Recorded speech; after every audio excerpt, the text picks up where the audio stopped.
the idea of going to the theater and getting, like, I got those Minecraft popcorn buckets for my kids because I went on the afternoon that the movie came out. But had I waited any longer, forget it. It would have just been like everybody would have scooped them all up.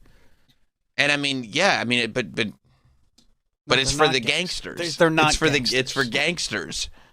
So you can make, $15 after fees and shipping. Yeah. No. I'm so tired of like every collectible market just being destroyed by like greedy adults. It's also like the people who are not in it because they're actually collecting it. It's just whatever is there that we can flip. It's not even collecting culture. It's flipping culture. Yeah. Yes. Like that's what ruins all these hobbies is that people realize, because I don't mind care about the or context real of anything. You're not building any sort of collection. There's no, that passion isn't there. Yeah. When you see videos of just like, 10 grown men waiting outside of Costco to buy Pokemon cards and just buy crates and crates and crates of them. And like you see a kid that can't get like a box. Dude, and it's such a good point because it's Costco. It's not like it's your local comic book shop. It's not a hobby shop. It's like that's the retail of it. You go into Target on like card day. On a Friday. You do it by mistake. Mm-hmm. I don't even do it by mistake. And you look, and there's the card section, and it's just a bunch of like grown-ass men that are just kind of standing there like swaying back and forth kind of, just waiting for Danielle and her jeans, because she's a great Target sales lady. Hey, thank you. To put the cards out on the shelf. Yeah. I've seen videos where people bring scales to weigh boxes. And to weigh packs, too. Yeah. So it's like, I know if there's like the insert or whatever in here. And then once the market is just destroyed, they just move on to the next thing. And then they move on to the next thing. Yeah. Yeah. Look at this. Canadians, grown men.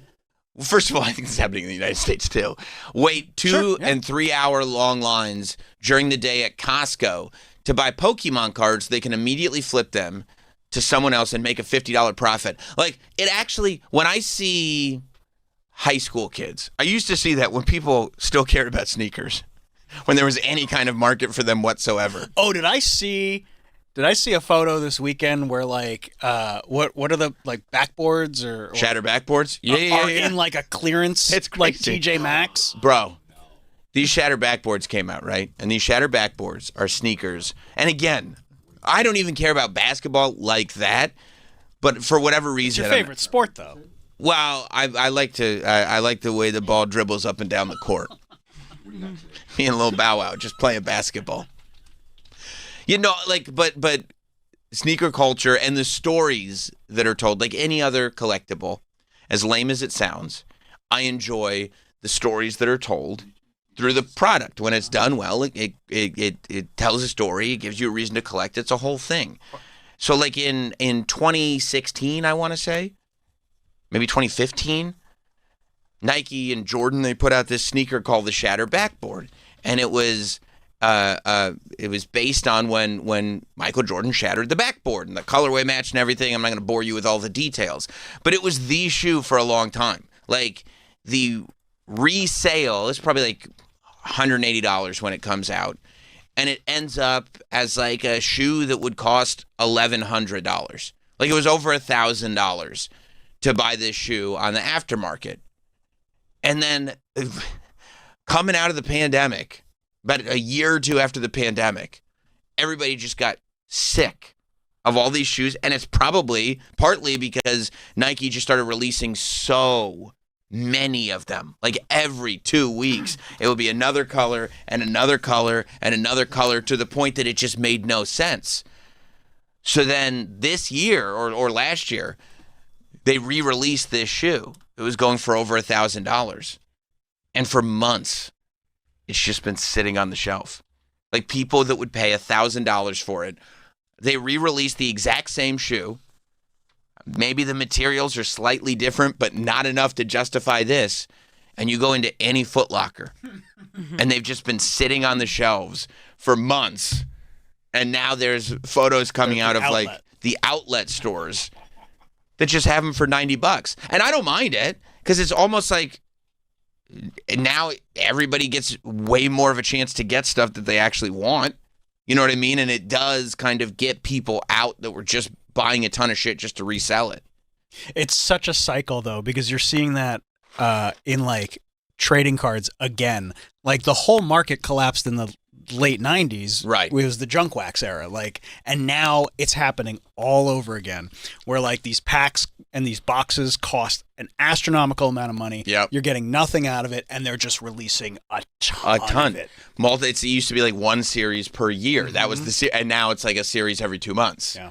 Like another set, and you're just scooping them all up, breaking them. Yep. You know, I think. But yeah. So I mean, it.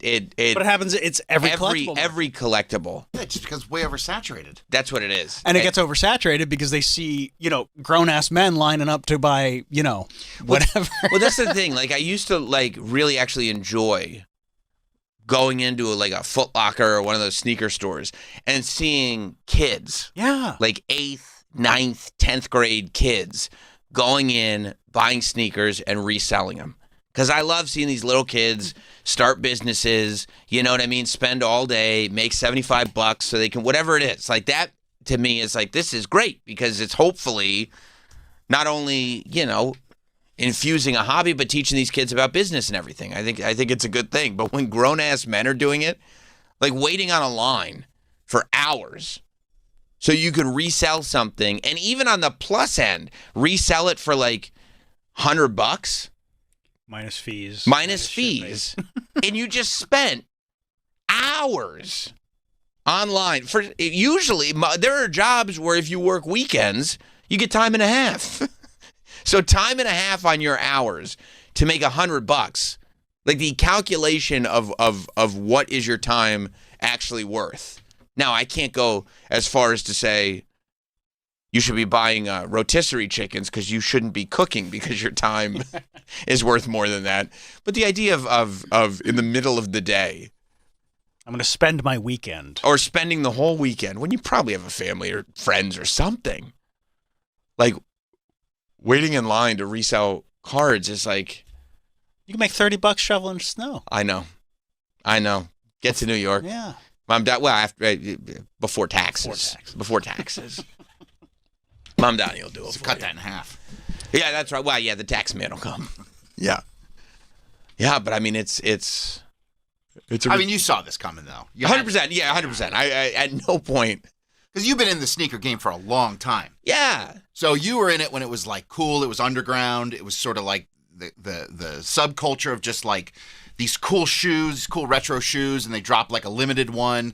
And then it just became like, it just kept happening over and over and over. And it's like everybody's wearing them now. You know when I knew it was over? What's and that? This was way in advance? When I saw him with suits. Yeah. The minute I saw him with suits, I was like, oh, okay, we're wrapping things up. Yeah. And that's fine. Like, I was never doing it to be like, okay, this is how I'll make my millions. No, you just liked rocking them. Right. And I still do. I'm still wearing them. Yeah, I was going to ask, are you still in it? Like, do you still... Yeah. I bought 2 pairs. Like... Yeah. I bought them this weekend. But it's also like... At the outlet? Yeah, I went to the outlet. It's also, number one, it's a relief because, like, I'm not sitting there sweating thinking, should I drop $1,000 on a pair of sneakers? Right. That's nice.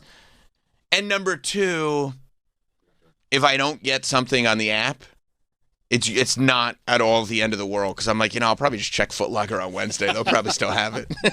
Like it's not that big of a deal. But it's back to where it was kind of in like, the beginning of the 2010, maybe not the beginning, but like 2014-ish when you could go, oh, I missed it on the app. Like there are many times where it's like, I could grab this on the app. But, the Nike store by me opens at 10 o'clock. I'll just go to the store. And I get there at 10 o'clock on a Saturday, and I'll be able to just walk in and buy a pair for retail and wear them. You know what I mean? Like, it's kind of... So you're not stocking anymore? No. And just rocking. And I'd stopped doing that, like unless there's something that I really like. I stopped doing that, like, a few years ago. Oh, really? Because it was just taking up so much space. And then I started selling stuff off as well, just because you just look at this stuff and... You're not getting any joy out of it. You just feel like you're being buried by it. Yeah. So you just have all these sneakers that you're never going to wear. Yeah. And they fall apart. Like, that's not a good investment. It's not like they're not going to last forever. Like, imagine, like, having buying a pair of sneakers, putting it on ice, thinking that 20 years from now, this is going to be worth a mint. And then you pick it up and the sole falls off. And you're like, oh no. Starts turning colors. Yeah. They get glittery, some of them. Really? Yeah, there's like some like the material. Well, that's because you wear so much glitter. Maybe that's what it is. Maybe it's just my natural effervescence.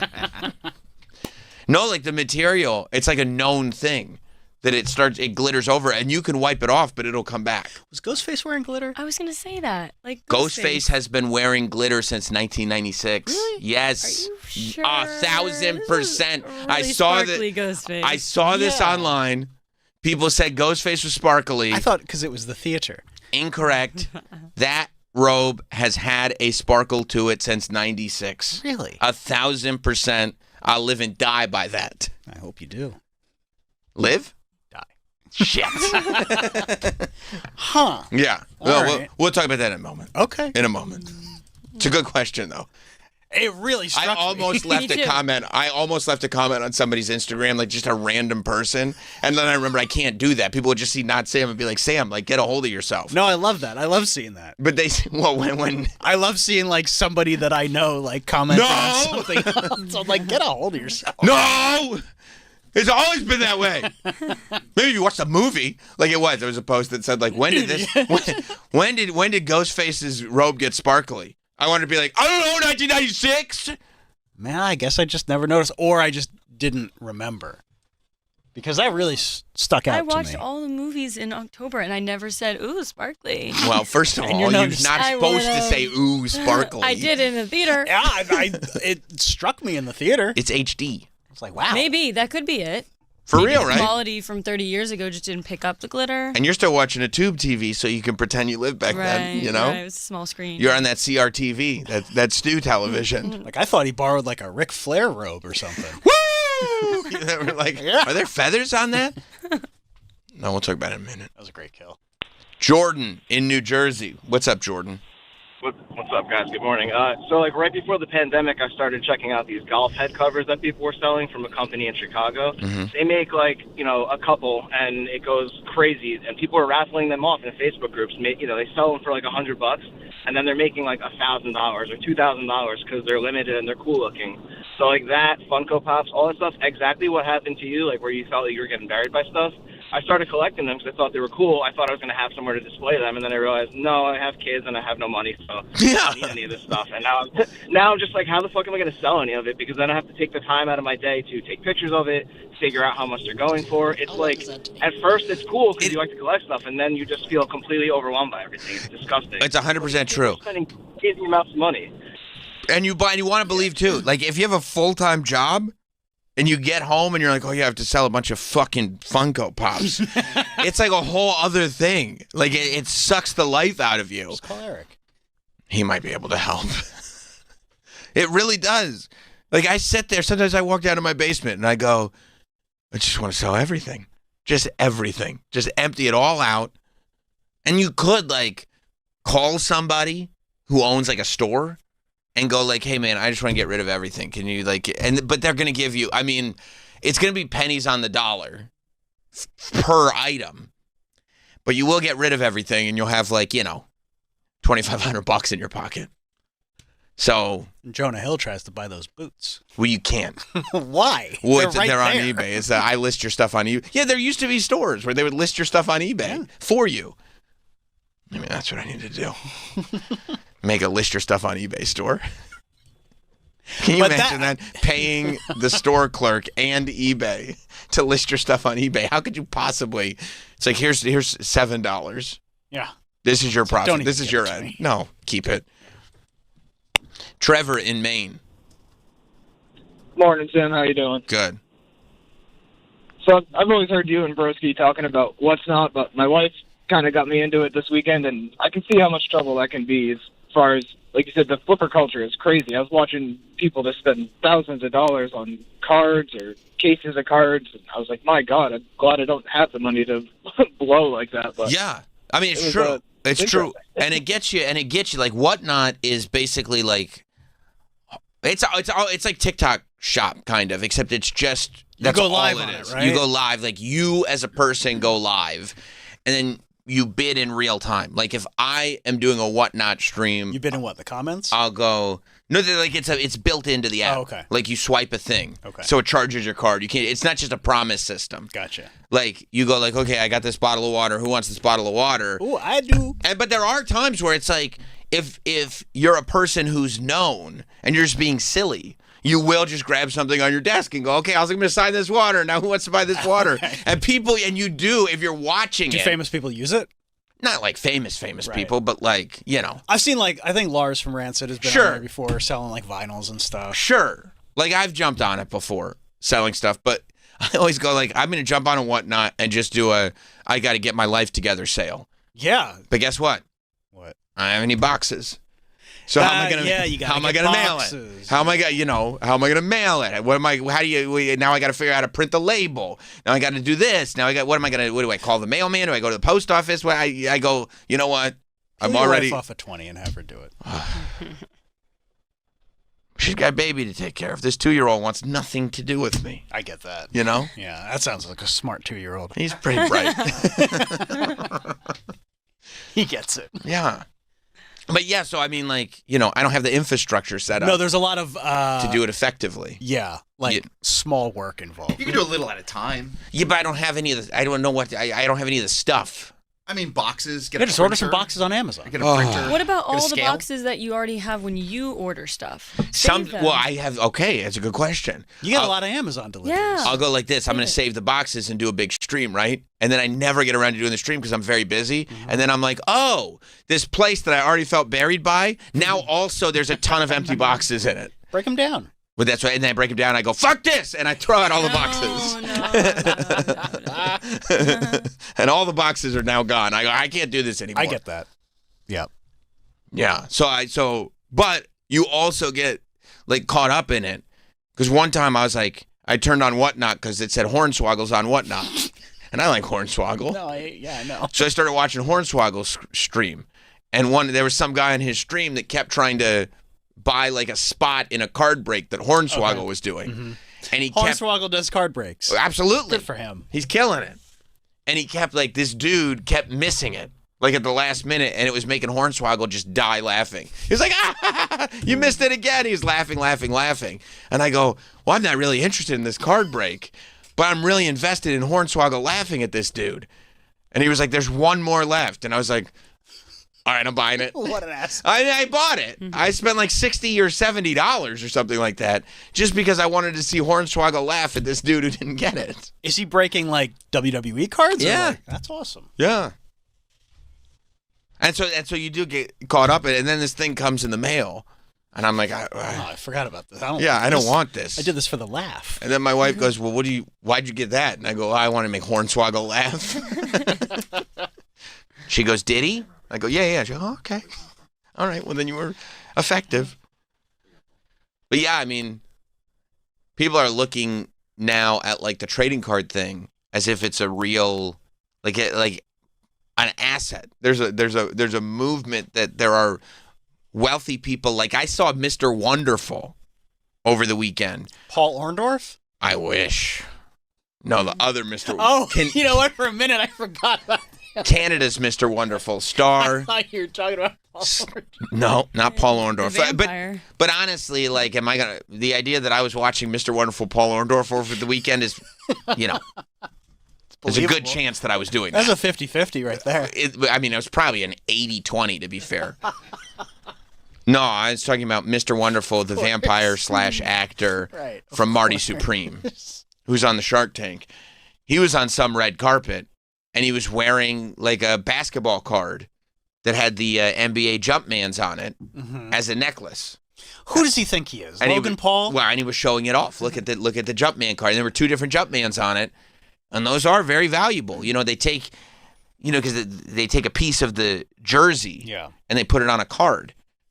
But the best, there he is. And they give it to a breaker. No. That actually, in my experience, breaking. I've never been lucky enough to, like, I've never had an experience where I'm like, oh, this is a loaded box. But I mean, I am sitting There there. are loaded boxes. Well, I don't. Well, so it's on WWE's dime, so they literally have boxes and boxes and boxes. Like people forget, I think sometimes that these breakers are buying hundreds. Oh, I know. Of Oh, yeah. boxes. Yeah. So you will find that time Yeah, it's just crazy how they're all caught on streams. where you open and these streams. But here's the other thing: these streams are 4 and 5 hours I long. know, it's nuts. So they're going through and having bullshit, and then boom, you end up with good stuff, and that makes it on the video, and then everybody goes, They're putting a Mickey Mantle card in the next top series. Oh, my Like gosh. the Mickey Mantle card, like the 1950s, whatever, like card that's worth like $2 million. It's gonna be if stuck it's a in a- 10-10. Well, no, they're putting in a voucher card. Like So because to yeah, claim it, but that's redemption? like a redemption card. But that's like the grail of the next series, which is like I mean, it's a good one. shit. It's a good one. Like That's a good one. yeah, But yeah, see, with the Jumpmans yeah. that they put on the cards, is because Right. that's looked at as the absolute premium. Like, if you're gonna get a piece of a jersey in a card, you want the Jumpman. It's Oh, the yeah. NBA logo that they peel off the jersey and they put it in a card. I don't know. It looks like see, so this is the Kobe Bryant and Michael Jordan dual logo man card on the red carpet. It's a $20 million card. Oh, I remember him buying this. Right. He bought this last year. Yes. Except, I don't know. It's a $20 million card in 2.2 pounds of Tiffany white gold and 100 carats of Tiffany diamonds. I guess the difference is it's a $20 million card maybe on the private market, but not $20 million at auction because Logan Paul holds that record. Well, he holds the record for a Pokemon. No. It's the highest a trading card has ever gone at auction. That's what the record they said. Because I thought it was a Pokemon card too, but it's the highest. I read it's the highest a trading card has ever gone at auction. Logan Paul, You're right. The Jumpman card was 12.9. yes. Yeah. And now they're saying it's a $20 million card. Like if it were to, It's got all that Tiffany on it. you think it's the Tiffany? I think so. Yeah. I mean, I think 2.2 pounds of white gold and 100 carats of diamonds would give you I mean, otherwise, how are you giving that a $7 million like jump up. jump for no reason? It's just more rare. It's just harder to get. Although, I mean, listen. So the way the Logan Paul thing worked was that he bought this Pokemon card for $5.3 million, like a few years back. And this Pokemon card, I guess, was it was given out. I think it's called the Pikachu Illustrator. Yeah. And it was given out as prizes. I think like 30, somewhere between 30 and 80 ever existed in the world. And I think there's like 30 that are accounted for, but there's only one that's ever been rated 10 out of 10 by PSA. So he's got this and there is controversy. Some people think he got it regraded and regraded and regraded, but I mean, listen. I mean, that's possible. I've seen people do that, and it's Sure. and it really throws into question like all these grading companies. Well, the grading company, it is ultimately a human eye that's grading it. Yeah. But there's no other way to do it. No, I know there's not, but like how many 9s are really 10s and how many 10s Tens are actually 9s. because it's all opinion. It's true, but there's no other way to do it. No, I know. You know? I've seen people, especially on Reddit, be like, submitted this 3 times, finally got a 10. Yeah. I'm like, yeah. okay. But that's also the difference. Like you're paying hundreds of dollars to keep resubmitting it. I know. To try to get a 10. It's expensive. But there are some cards that like you get it rated a 9. And you get good money for it, but if you get it rated a 10, it's thousands and thousands and thousands of dollars difference. Yeah. Like this one. A Pikachu Illustrator that's rated a 9 isn't going anywhere near what Logan Paul got for his Pikachu Illustrator rated a 10. Although it came with the necklace that he made for it too, so there is that. He got a Pokeball encrusted with diamonds, so That's pretty cool. there is that. You know what I mean? But yeah, so like he put it up for auction with Golden, which is the company that does that Netflix show. Mm-hmm. And they made a big deal out of it, and people were dunking on him early. because he wasn't getting even past his 5.3, and I think he said he wanted to make $10 million or something like that. I think that afternoon, it had gotten up to $6 million. So there are people by the afternoon. Yeah, people don't bid early sometimes. No, but even the fact that it's like this isn't like a serious bid, and it was already at $6 million is nuts. But they put it on live stream. I think they said the value of the chain is $70,000. So you got to factor that in a little bit. Sure. But the thing ends up going, and it goes and it goes. They're like, oh, it's past 10, it's past 12, it's past 15. His card sold for $16.49 million. $16.5 million. Like, even if you have $16.5 million to just spend like that, I don't know if that's the direction I would go that's in. That's not worth $16.9 million. There's not 16.49. Yes. So maybe you're wrong. Maybe it is 16.5. I'm just not paying another $400,000 for this thing. Okay. Like, but then I don't know. I mean, and he said, by the way, I wore it at WrestleMania. And you're like, oh, okay. Well, in that case, 16.5 is. Do you get like a free case of Prime or anything? Like, I think you get a free T-shirt. I think he said if it goes past 16, you'll get a free T-shirt. That's cool. Yeah. Choice? Yeah. No. And it's a size XL. Ugh. But that's kind of a one-size-fits-all type of deal. Yeah, dude. It's the only PSA 10. There are like whatever it is. There are 39 copies were awarded in a contest in 1998. I remember that, yeah. Not the contest, but I remember reading about it. You entered? No. Oh. No. And then he's got the 98? 98. No, that was new metal. That's true. That wasn't Pokemoning. Yeah. But that was 98 was the beginning of Pokemon. Yeah. When it first hit America and everything. Didn't someone famous buy this? Yes, it was purchased, and it was so annoying when you listen to the guy who bought the thing. Like, I actually ended up wishing it was like some old dude or Kevin O'Leary or something like that. It was a dude who has another, brilliant idea. Oh, good. Who said he's starting the greatest treasure hunt that anybody has ever known. He said he's going to start with this Pokemon card, and then he's going to buy a copy of the Declaration of Independence, and then he's going to buy this, and there's a website that he directed people to go to. It doesn't really have anything on it yet, but it's this whole, everything is just, promotion to get on to the next thing. Whatever happened to that? And no, of course not. But yes, he is the son of Anthony Scaramucci. Remember Scaramucci? How does this guy have that much money? I don't know.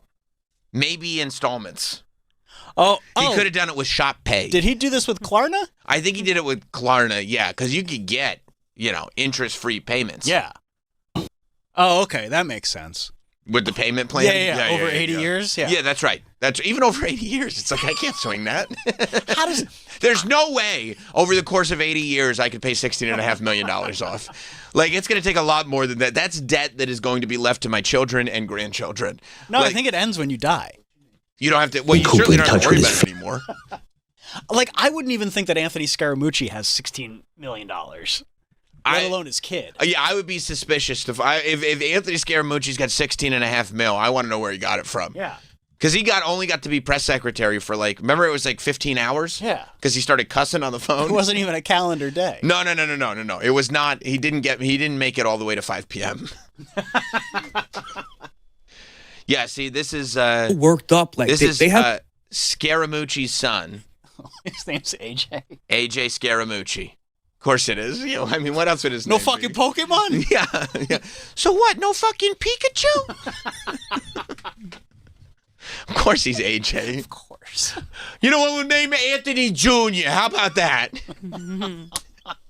Mike, in the Italian-American community, how many Anthony Juniors would you say exist? I would like to have seen him show up covered in mustard. That would have done a lot for me. Yeah. Thumbs up, AJ. Did you get your Pokemon card, AJ? Thumbs up. We'll name you Anthony Jr. Oh, wow. Yes. So listen to AJ AJ.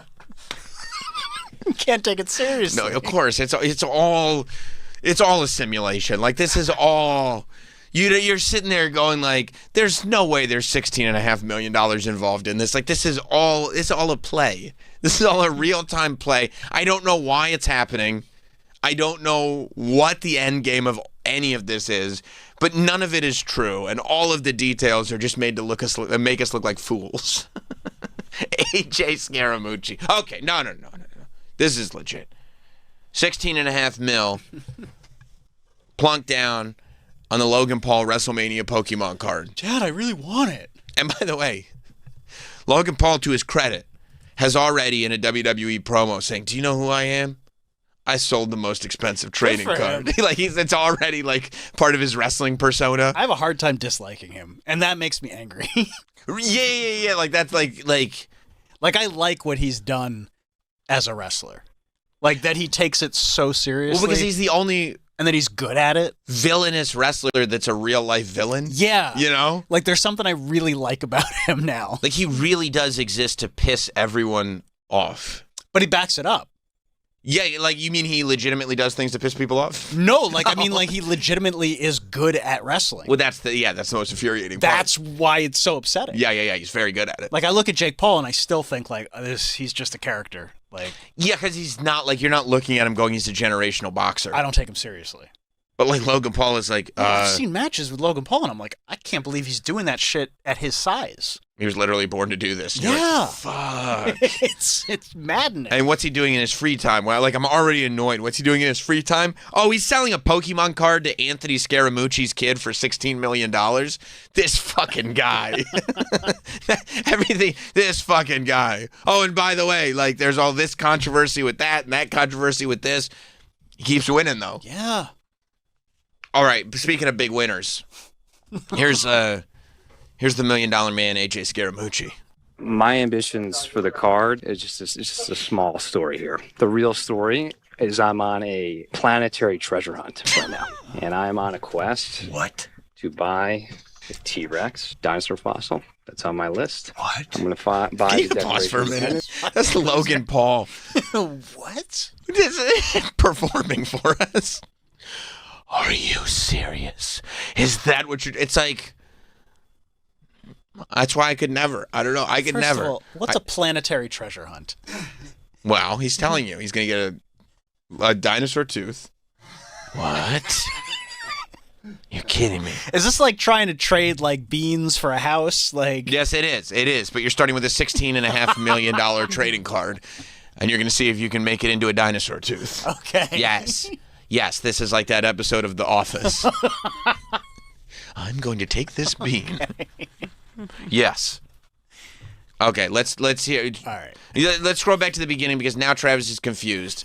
I was taken aback by Logan Paul's utter astonishment. What? Natural, utter, legitimate astonishment at the news that he has just heard. That the fact that he's getting $16.5 million for his Pokemon card. Yet the story has only just begun. Because the real news is about to be shared. And he can't believe what he's about to see. And I'm glad, too. I'm glad we have this because Travis, unfortunately, and maybe you're showing your age, does not understand what a planetary treasure hunt is. No, I don't. And I'm glad. And that's okay. Yeah, no, but it's a learning thing. Yeah, sometimes you age out of things. That's right. But you are open to learning. Of course. And that's important. Let's hear what AJ's doing for his planetary treasure hunt. My ambitions for the card is it's just a small story here. The real story is I'm on a planetary treasure hunt right now, and I'm on a quest. What? To buy a T-Rex dinosaur fossil. That's on my list. What? I'm going to buy the Declaration of Independence, maybe from you. Yep. We'll find out. Bro, this is crazy. And I'm not stopping there. This was only the beginning. Yep. This is my brother, Tony Mucci. He's a film director. Wait, and pause for a second. Tony Mucci. Anthony's kids are AJ and Tony? Is this like a George Foreman situation? You know what would be a good name? Tony. Short for Anthony. I love it. Okay, I'm sorry. Go on. We've been fans of Pokemon since we were kids. Right. This was the right way to start the treasure hunt. You just starting? I just started with it. I can't believe That is so epic. Treasure hunter. He's right. He's right. Logan Paul is right. This is absolutely epic. I mean, you know when you go and you buy a car and the dealer is way too excited about the car you just bought? Yeah. Don't you go like, maybe I'm not going to buy this car today. Maybe. No, dude. It would be so epic. Wait, where are you driving this car? I was thinking about going to like the mall. No. You got to get this car. Yeah. So look, there's a planetary treasure hunt that's about to begin. So he's going to buy a T-Rex bone. A tooth. Tooth. That's the most important bone. Well, you think it's a different thing. I think the tooth is the most important bone. You know what bone I like. I know. You're like, what's his name from the Goonies? You're his mom was favorite piece on the statue. It's my mom's favorite piece. Then is he looking to like flip this to then buy the next thing? No. Is that what he's saying? No, it's a planetary. He's collecting all of them. I think all of them. Where's he getting the money? What? No, it's a Declaration treasure. of Independence is not an easy thing to procure. That's the other thing. Like with treasure hunts, it's like, Are there only a few copies? well, yeah, they didn't have a Xerox machine. Right, like. I don't think he's looking for a repro. Because if he's getting a repro, you get it at the museum. Yeah. $12. Any size you want. And they make it feel like old paper, too. It's really quite thrilling. 26 There's 26 copies? surviving copies. No. Now, I'm sure some of them are... PSA 10? Yes. Hey, I want to get this graded. What's the pop on this? I assume a good amount of those are in private collections. You know, like they've been found over the years. Like people Behind a painting or yeah, whatever. like people do own Or an ancestor copies. is like trying to like make some money and go like either sell it to a museum or, like you said, sell it to a private collector because they'll probably pay more than a museum. Museums try to get you to donate it for free. Don't you want the world to see this? No, I want the world to see me. Make some money. That's what I want the world to see. I want the world to see me and my new Bugatti. And I burnt. Okay. But we don't have the money. We're non-profit. Oh, cool. Well, guess what? I am profit. That's where you and I differ. I am not non-profit. Key owners and locations of early copies, the Dunlap broadsides, The first printing. the National Archive, A few private individuals. Library of Congress. Now, if there was ever a time where there was an administration that might sell you something out of the Library of Congress, now's probably the time to jump on that. And they own 2 copies. They have 2 of them. One They to rock, one to stock. That's right. What are you doing with that one to stock? What are you doing with that right now? Let me ask you this. You looking to make some money? No, you're right. If there was ever a time to buy, They're not going to throw you out of the office is what I'm saying. now they'll listen. Yeah. This is the opinion of the current administration is, well, a conversation's a conversation. We'll have any conversation. I mean, we love to talk. Oh, Yale University has one. Indiana University? University of Virginia has 2. Okay, that's where I start. That's where I go. Yeah. I'm going to VA. Yeah. And the Chicago Historical Society, what? The UK National Archives has 4 copies? Why would they be there? Yeah.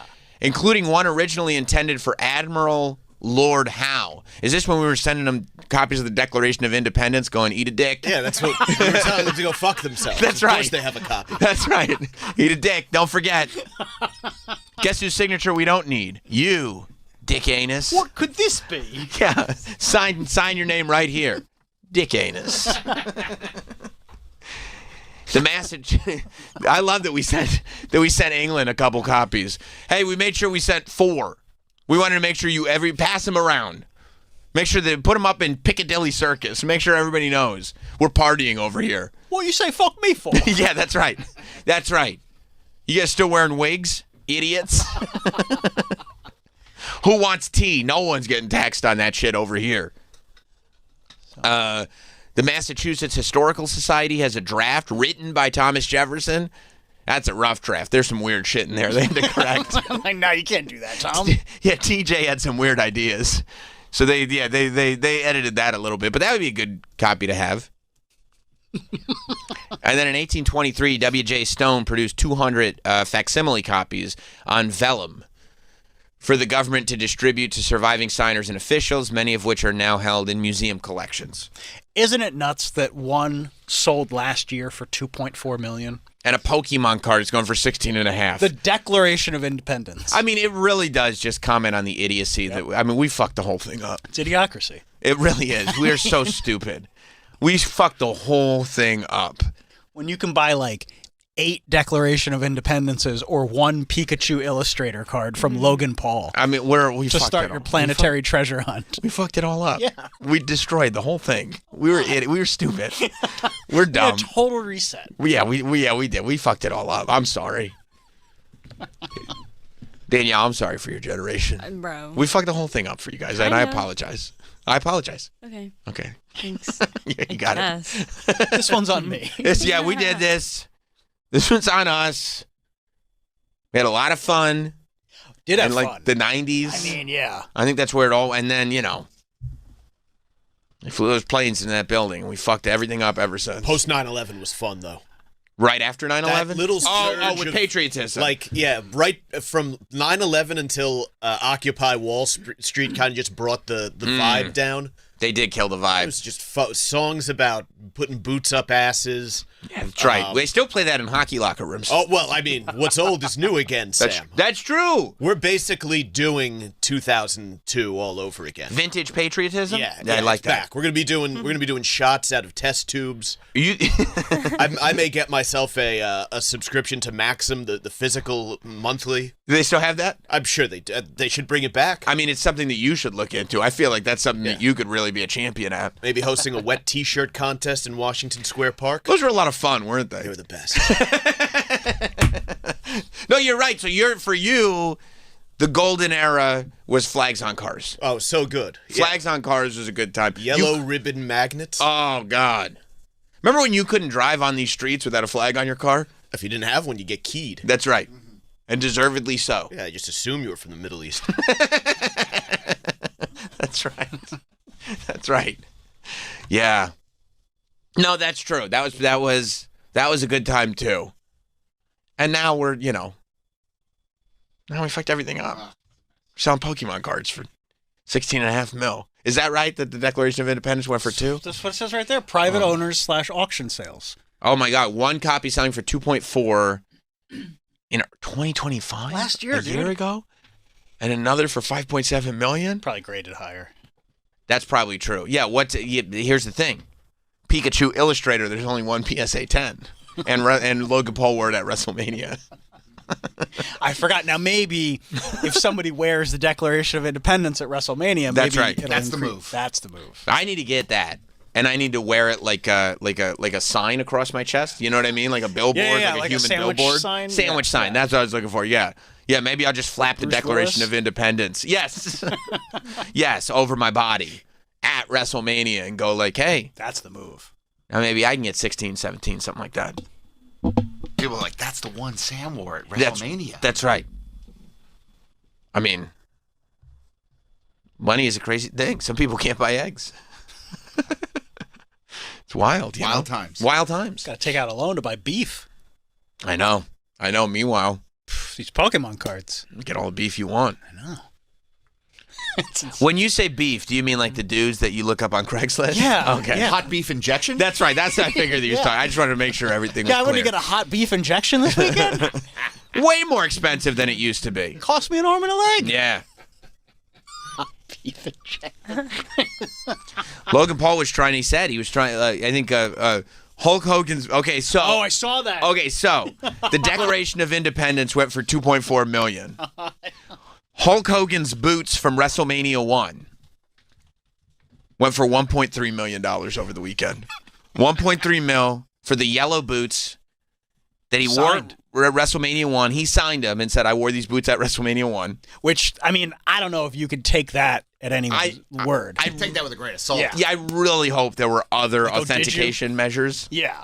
right? Because he'd be like, I wore these at Wembley Stadium. I wore when? His word isn't, you know. It's not exactly Bond. No. I feel like you could go to his store in Orlando and buy those boots. Get the same WrestleMania. I remember seeing like tons of signed boots. Well, these are the ones that he wore while he was tag teaming with Mr. T against Paul Orndorff So you bring it back. and the hot rod. Yeah, I saw this. And it was, I think they ended up going for like Yeah, 1 million or something. 103 maybe, or After 1.3 or whatever it was. But yeah, because Logan Paul said that he had stayed up late trying to buy the boots for $1 million. And then somebody outbid him. So, yeah, 1.03. I think Logan Paul said he went to 1.02. He just made 16 million on that Pokemon card. Did the check not clear? Well, I think he figured he could get 16 pairs of boots now. Well, he didn't even buy one. Well, he can't. If he pays more than $1 million, he can't buy 16 pairs. Yeah, but like if you're good with 1.1, what's 1.2? Well, that's one of those like 02, by the way. 1.02. Oh, then what's 1.02? It's another 100K. They went for 1.037. Sell a case of Prime. Yeah, you're talking about like missing it by $20,000 is what Logan Paul, $10,000. Logan Paul, well, Yeah. Logan Paul missed it by like 15,000. I tapped out.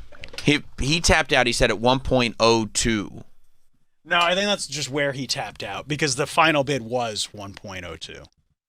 So I don't know what his max was. Maybe he wouldn't go over $1 million, you know? Oh, I see. That was his cutoff. But yeah, and that does happen sometimes. You're like, I won't go over $1 million, and it's like $1 million and one, and the guy wins, and you're like, fuck. Yeah. But you do have to have those cutoffs because if you're like, fine, I'll do $1 million and one, then you get yourself in a lot of trouble. I've been on both sides before. Yeah, me too. Yeah. Me too, for sure. It's like I'm not gonna get beat. I'm not gonna get beat by $1, and you end up spending $700 more than you wanted to. I thought it was just gonna be $1. Yes.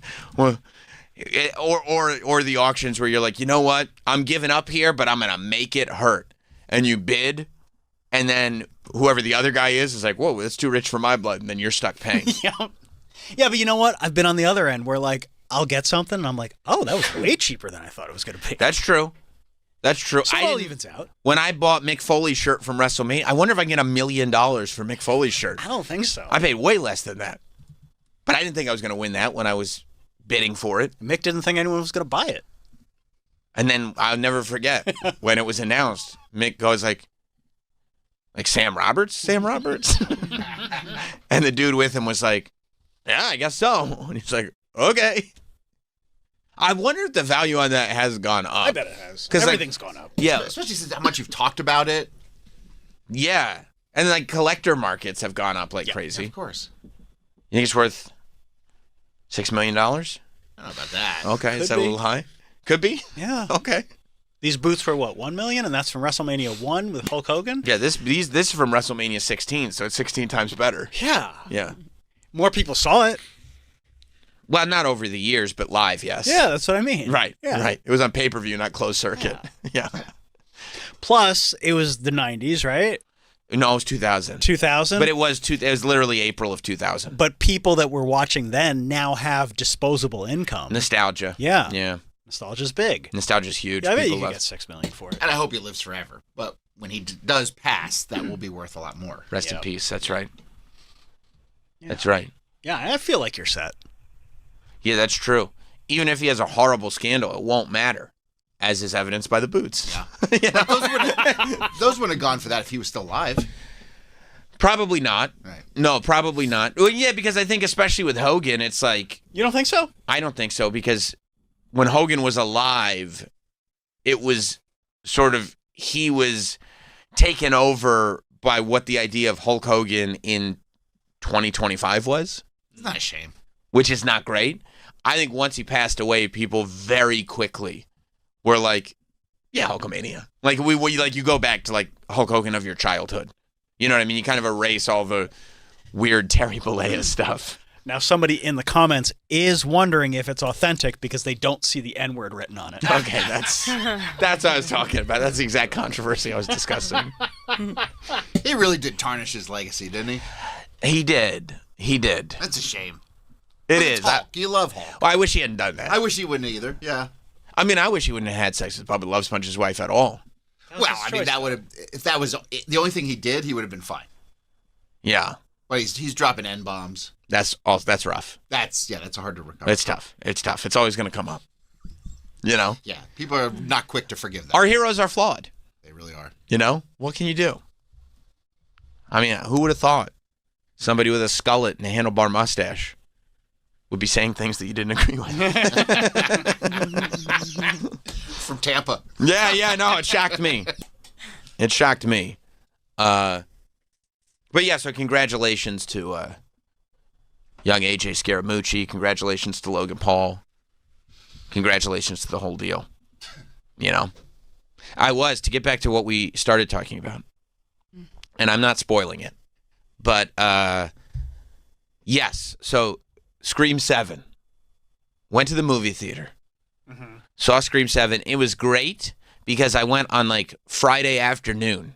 And it's a sweet spot because I went right before school gets out. I went at like 2 o'clock, which means that even the adults that want to go during the day are probably off getting their kids. So it's like there were like 4 people in that. There were so few people in the theater that when the trailer started, I had to walk out of the theater and find somebody that worked there and say, "Can you guys turn the lights off?" Really? Yes, all the lights were on in the theater. And I was like, I love that. I was like, the lights are still on. They were like, oh, okay, no problem. Like, I guess they didn't think I was coming. But I went, nice theater to myself. All by yourself? Man, there's like 4 people in there with me. All singles? There was one guy who brought his old dad. Okay. But the rest of it was singles. Love it. You know? It's the best. It's the best. It's the best way to view. It's like a private screening, and I was like, a couple of you guys can come. It's the best. It's perfect. Some weirdo sitting in the front row, you know? What? Yeah. It was great. I love it. I love it. Like some weird lady sitting in the front row, and you know she's there every day. You know she goes to movies every day and just sits in the front row like a maniac. I pre-ordered. They didn't have any of those popcorn buckets. And I went to a Regal, which is the good one where it's like the box, you know, with the light, with the ghost face in the box. That's the one you wanted. So I got to pre-order it. So, you know, in 6 months. Wait, you don't have it yet? No, I don't You have didn't get to eat popcorn while you watch Scream with it? I wouldn't have done that anyway. Really? I would have just eaten out of the bag they That's gave so me. weird. Okay. Yeah. No. No. I think I pre-ordered another one, too. I think I pre-ordered one of the head ones, too. Like the ghost face head. Mm-hmm. But, I mean, same thing's going to happen. I did that with Terrifier as if well. Only it was for a better movie. Huh? If only it was for a better movie. Like Scream 5. That would have been great. Scream 5 was good. No, I'm excited about it. Ghostface rules. No, you're right. Ghostface is incredible. I was very happy they threw him back in the Fortnite shop this weekend. I got him. Oh, yeah, I scooped him in Fortnite. Me too. I did. I scooped him in Fortnite, and I got the whole pack, so he's got the emoji where he cleans the knife. You scooped all of it? Oh, yeah. Oh, yeah, me too. And guess what? What? I'm very happy with my purchase. Me too. Yeah. Me too. I don't regret it one bit. Nope. No, I'm battle royaling with Ghostface all over the place. Swiping that knife in the loading screen. I was very happy to see that. Yeah, me too. So, yeah. I'm gonna get I did the same thing with Terrifier 3 when it came out. Like you go to the cash register, and it says you want to pre-order this popcorn bucket. Here's a QR code. And while I'm sitting there waiting, like they're pouring my popcorn in a bag, I just pre-order the popcorn bucket, and then months later, like it's already out on home video, just a package shows up at your door that you forgot, and you're like, oh, I remember this movie. And you just have a popcorn holder from a movie that you saw in theaters 6 months ago. Yeah, what makes you any better than them flippers? I mean, you're kind of doing the same thing, right? No, because I collect and hoard. Oh, it's the hoarding. Yeah, no, I'm You're a collector. Not reselling. You're not looking to sell it right away. I'm not going to sell it. What am I going to sell it You for? might, right? I don't know. I mean, if you want to buy it, you want to buy it? No. All right, so I'm not going to sell it then. Let me know. But no. The difference is I'm buying it. I'm 100% buying it for the love of the game. Well, you could still hoard things, but also use them. No, here's the difference. Do you keep it in the box? Do you keep these things? Do you even take No, it I rip out? it out of the plastic Okay, because they're great display pieces. do you keep the box? If it's a cool box. Yeah. What do you have an attic for in a house? You know what I mean? No, I get it. You put boxes up there. I have so many boxes. We love our boxes. But no. It's a completely different thing if you're collecting it for the love of the game. I'm not just buying popcorn buckets of every popcorn bucket that I see. Just because I'm not putting popcorn in it does not mean that I'm not collecting it for all the right reasons. See right there, this one, it says estimated delivery date July. Dude. Oh, wow. End of July. So we probably will have already gone to demo derby. and I still won't have my Scream popcorn You bucket. can't even bring it to Demo Derby. I won't have it for Demo Derby. But- I'll be sitting there eating my Terrifier with the Christmas hat on. They make so much more money doing it this way because there are so many people that are like you that are either going to see the movie or just saw the movie and they're like, I got to get this popcorn. I get very bucket, excited. That would never buy it in July. And they're going on eBay for like 2-3 times the price as it is. And by the way, they're not really like, it's like they're ergonomically designed. Ergonomically, did I do that? Designed to be the best way to eat popcorn. Like you can't even hold this thing. There's a it's like no, they're collectibles. They're made to be displayed now. Yeah, this is like this Danielle idea of if you're not eating popcorn out of it, you're not a real one is false. Like there's like she's using it for what it's intended to be used for. Yeah, it doesn't seem like it'd be more fun if you had it there. In That's the actually movie. more real than you. It's so great. Thank you. Yeah. No, I wouldn't have a good time with it. But you don't think like seeing the movie and holding that thing and then you take that with you home, don't you think that's better than just buying it online? Yeah. Yes, I mean, yeah, if I had that option. Yeah. If I didn't have that option. Yeah, but even if you could buy it there, you wouldn't have put popcorn in it. Well, no, because then I'd go home with this weird buttery Scream head. Wash The it. point is, yes, and then you bring it back for the movie theater. You bring it back? Yes. I guess So you you're go gonna see it again. That's what no, they should do. no. Any movie. Oh, any movie. See. About that. Yeah, No, that's cool because it's kind of like wearing a different band T-shirt to okay. a different concert. It's Dog, like, I'll bring I- him a Scream Yeah. popcorn bucket. Oh shit, you went? You Oh, got that? Damn. Yo, look at my Wonka hat. It's the movie theater. Like, yeah, you going to the Elvis doc with a Ghostface popcorn bucket? If they had an Elvis one though, I absolutely would have bought it. I mean, they should have an Elvis You should one. have brought your bust from Florida. Hey, can you put it fill in the this? seat. Well, like Elvis busts are such a thing. Like the idea of having an Elvis bust that opens and is a popcorn bucket feels like a no-brainer to I know me. they didn't have It it. really does. That's dumb. That's Yeah. dumb. You saw the Elvis doc? Okay, I'll talk to you about it in a minute. That's great to hear. But I got my popcorn bucket. It's coming. Sure. I mean, It'll be here this you summer. ordered one. I did. I ordered one. It'll get here eventually, I think. I don't know. I'll forget about it. Danielle had hers in the theater. That's sick. Hell That is. yeah. I am jealous of that. And you bought it there? My dad got it in the theaters because they were still there when he went, like the week before. Oh, what a real one. Oh, see, that's smart. They were all there. He was like, "Yo, which one do you want?" You brought it from, so you had it at home. Yeah. But that's also kind of fun because you knew a week out that you were going. So you go home and you look at Ghostface going like, me and you, we got a date. Yeah. I'm bringing you to the movie theater. Mm-hmm. But you also, if I saw you cosplayed for the movie, is that true or false? Oh, what a word to use. Yeah, I guess Well, I that's what did it is. cosplay. I mean, you had the Ghostface outfit because remember she dressed as Ghostface for Halloween in here? When I went to the movies, the place was filled with people Oh, dressed really? as Ghostface. Is that right? Yes. Did you go in the evening? Yeah. Okay, so when it was very exciting, the Did you middle dress of as the day. Elvis? I should have. that would have been great. That would have been great. Especially if it was Fat Elvis. Just have a soda cup with you, all pilled out. You know, I didn't have any ghost faces in my theater. No, I didn't either. Of the 4 that were in there. No, there were no ghost faces. But, I mean, it's just so funny because, like, literally, you brought a fake knife, too? I had it It's a from real knife. Yeah. You had it what? I had it from my Halloween costume here. I understand that you had it, but you brought it to the movie theater. Yeah. It's not like you just were like, oh, I left this in my pocket. I forgot. I mean, literally, the whole opening scene of Scream 2 is people dressed up as Yeah, it's like Ghostface in the Stab. movie theater. Right. having a good Yeah, time. it was like Stab. It is except at the premiere of Stab, It was rowdy. Yeah. they kill poor Jada Pinkett Smith. Hopeless. Oh Things yeah, happen. and remember it was. I heard that she the got one stabbed by Tupac too. Was it the, That's a different step. Oh. was it the scene with the stall?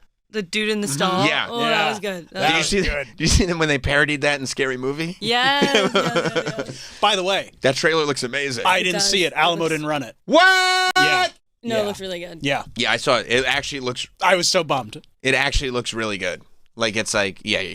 They ran it at Regal where I went. God damn it. Yeah. But so you dressed as Ghostface with a Ghostface popcorn bucket. Yeah. So when you brought the Yeah. popcorn bucket back to the movie, they just fill it up for free, or you got to pay. No, well, I didn't try because I brought my own snacks.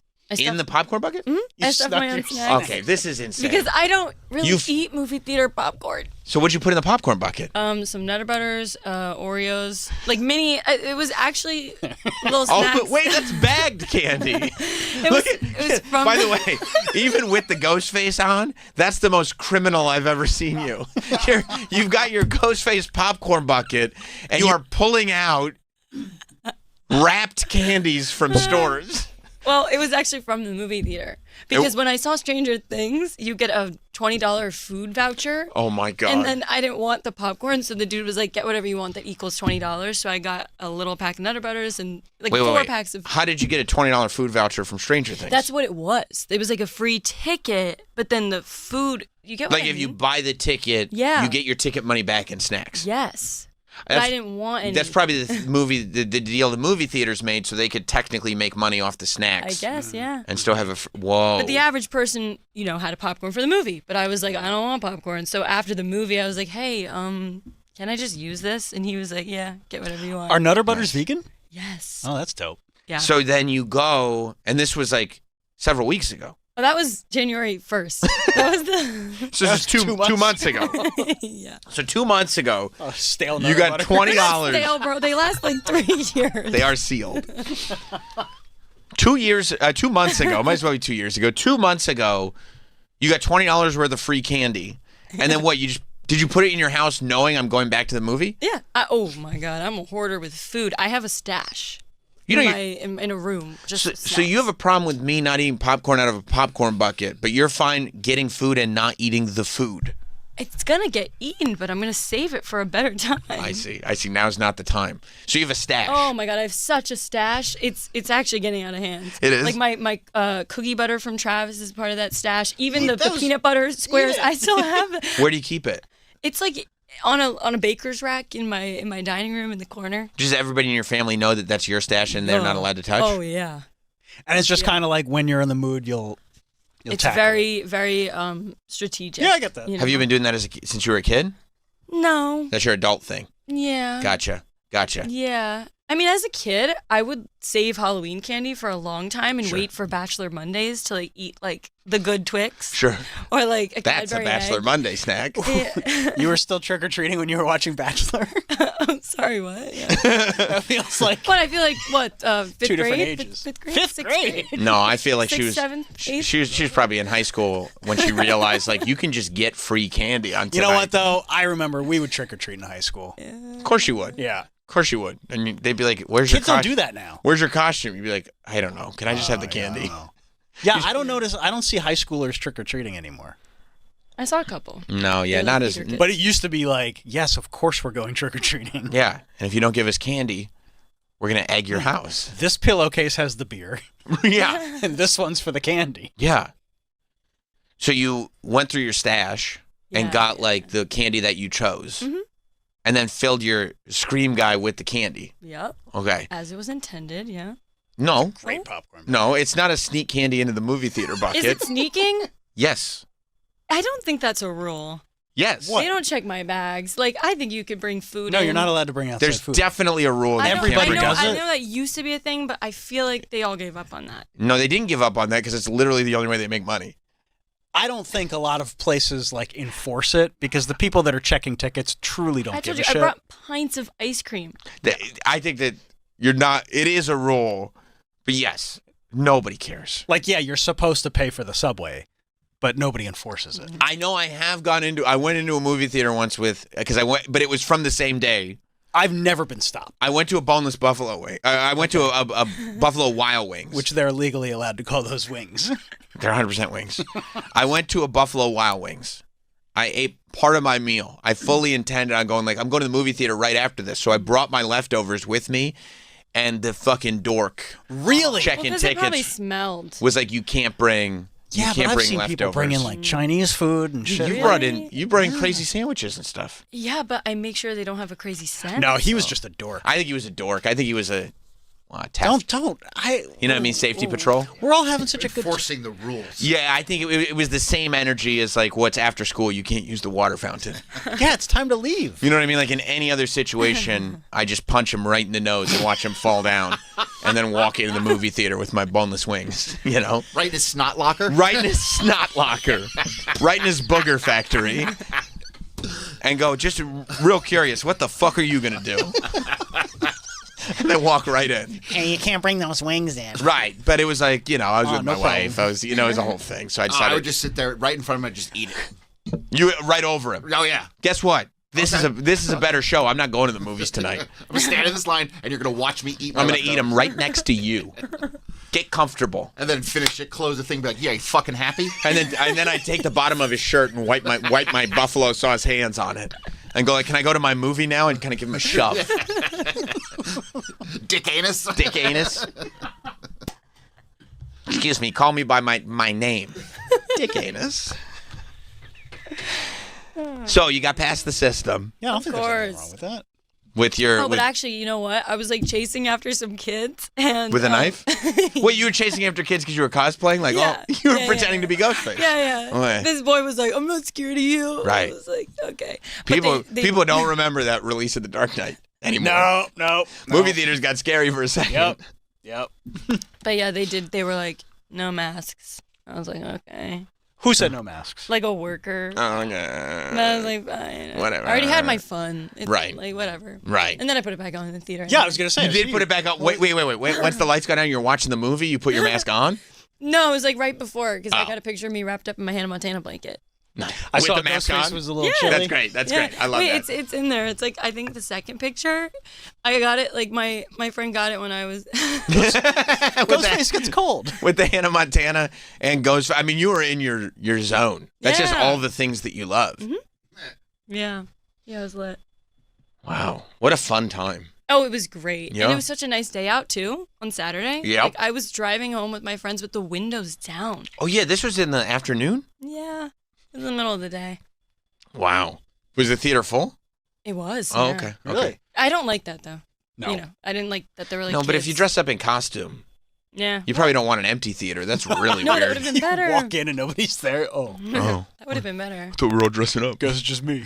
Like there was a lot of kids, and I was so confused why they were allowed to see this movie. Like, you know what I mean? There was a lot of kids in there. I mean, and it it's the same people that are checking to make sure that you're allowed to buy R-rated movies. The same people checking to make sure you don't bring food into well, the of theater. course, but I just mean for the parents. I'm like, what? I don't know. I feel like there was a lot of cursing, a lot, obviously killing, but I mean, there were guts. It's rated R. Yeah, he's rated R. Right? Like I wasn't allowed to see you're that like, until I the was cursing. 17. I'm in the same way. Straight up. Cursing's bad too. Cursing. No, cursing is bad, but I don't want to spoil anything. Well, Oh. There's a beer tap. I know exactly. I'd be more concerned about that than Yeah, it was good kills. the fuck word. Listen, Sparkly. Yeah, it was very sparkly.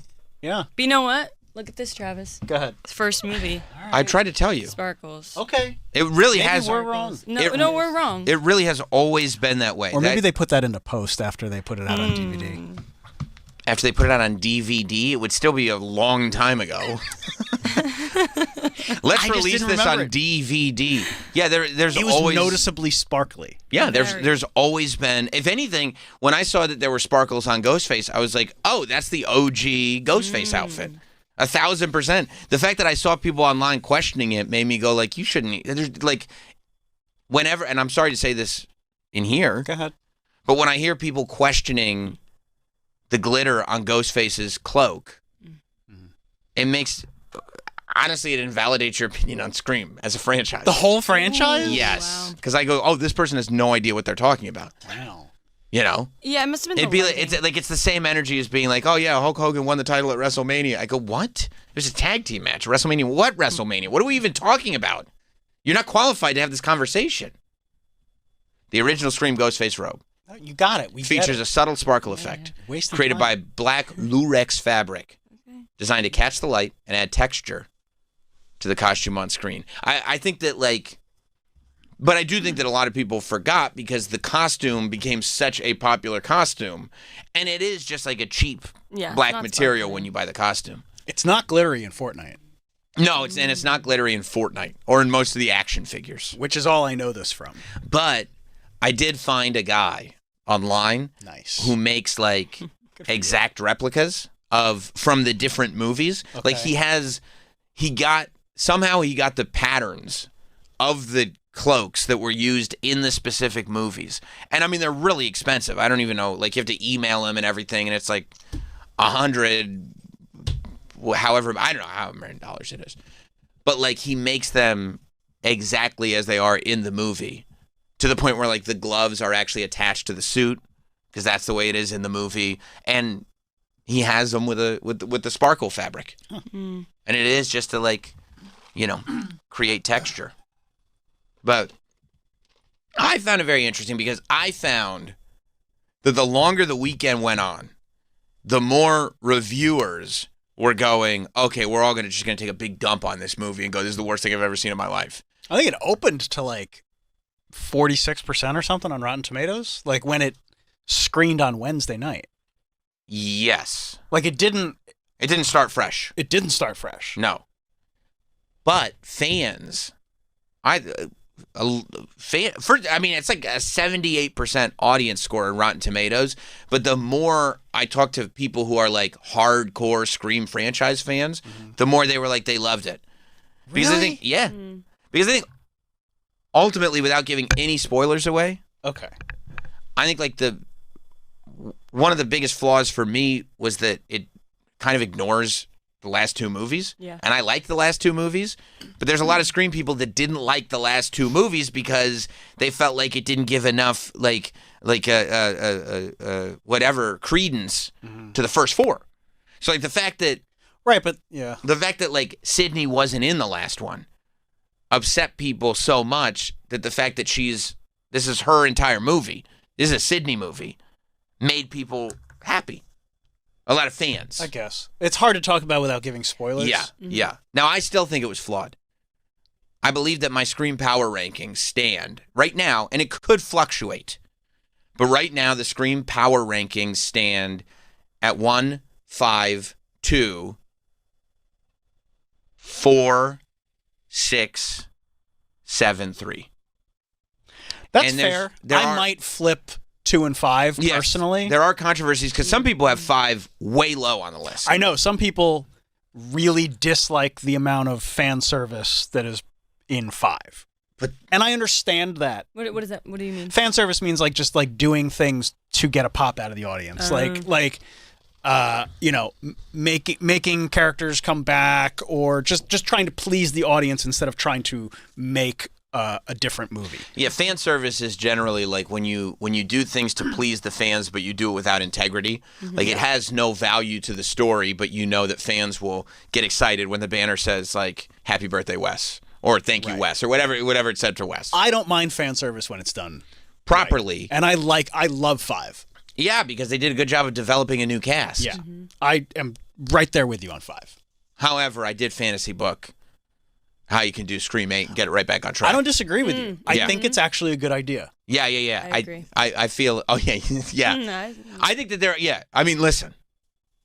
I'm over here going. People have been trying to say this franchise is dead for a long time. I hate those people. Those are people That's I hate. A strong word. Hate.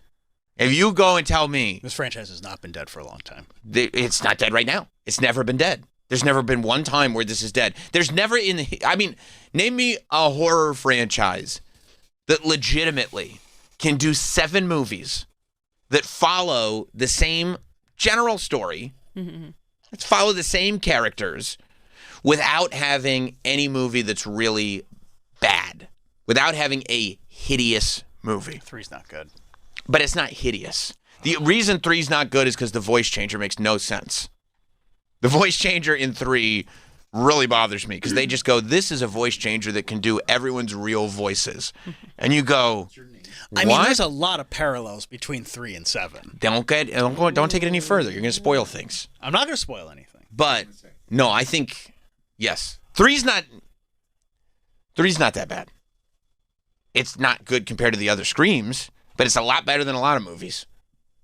Well, yeah, I mean, if you're just comparing it to a lot of movies. Well, that movies would be compared to each other. Okay, but I'm not comparing this to Sinners. Well, I'm glad you're not, because it'd be a tough argument. You know, no Delroy in this one. Yeah, I had a really good time at the movie theater, but then the more I started thinking about the movie, the more I disliked a lot of stuff. See, but that's like one of those like nerd film critic things to do. Well, no, because you would also like criticize like recency bias, and that's... No, and you know why that is? Because they got us with that Sopranos movie that time. But that's a real thing. Like, you should... They like, got I had us. a really good time. They did get us. They got us on that We one. were on the wrong side of history. They got us on that one. Yeah. I mean, talk about fan service. There's no movie. That's when fan service is done improperly. Hideously. Yeah. It's terrible. No, but I'm saying, like, I think... But once I got out of it, and once I started thinking about it, and I was like, well, I didn't like this, and I really didn't like that. It's and very that made flawed. No sense. It's flawed to the point where I'm like, oh, like, that wasn't written. But then when they do those music cues, when they play with the Nick Cave song that's in all of them, when that little melody pops up when certain characters appear. Yeah. I loved the opening scene. I thought that dude was hilarious. Opening scene was really good. That was great. Okay, here's fan service. When you better not spoil it. I won't spoil it. Okay. Okay. See? Never mind. See? What? I'll tell you during break. What did you think of it, Danielle? I mean, kind of similar. Mm-hmm. I think, thinking about it, compared to the rest, it might be actually my least favorite. What? But yeah, I mean, I think I enjoyed the experience of watching the movie, but I also wasn't like, this is amazing, because I know, I don't want to spoil it, but like Right. even with like Gail, I was like, where is she? And like there was just things where it was like these other movies I feel like were so... She's getting work done. Here's I I don't think she's getting work done. And I got really distracted by random things, so I was just thinking about how Ethan like should probably go bald. I was thinking about the boyfriend looked like Cotton, and I was like, is that like his son? Like I was just like picking up on random stuff. The main girl looked like some girl from my middle school, so I was just like thinking Is about that her? Yeah, like, I hated her. Tatum? Yeah. Yeah. She was really good. She was great, which again is a strength. I think. I'm. They should. First of all, they should. You know why they should do a Scream 8? Because this movie made a ton of dough. It made like however many millions, and it made the most movie of any Scream movie. What? Yeah, in the opening weekend, yes. Oh, that's crazy. The biggest opening weekend a Scream movie has ever had, which is nuts. But yeah, so of course they should make more. I really did like where it was headed with 5 and 6. And it Me obviously too. just felt very Okay, that's what I was different. gonna say. Thank you for bringing me back there. Yeah. Scream 6 is not a great standalone movie. No, it's not. Scream 6 is a great bouncing off point. Like the strength of Scream 6 is where it ends and where it could go in Scream 7. So the fact that they had to completely redo that, I think makes Scream 6 and Scream 7 both suffer. Because like Scream 6 is not great on its own. And Scream 7 doesn't pay it off because they went in a different direction. But even if you were to pay it off, like that takes the franchise in a completely different direction. As they should. Everybody's old. No, I mean like turning like you got to babyface this guy at some point. flipping it on its side. You got to babyface him. And- That's the and, only way like, this works. Now you know who Ghostface is. Babyface him. How do you babyface Ghostface? And just tell it from his perspective. He's kind of a babyface. Oh yeah. I think so. I mean, Billy Loomis does have a baby face.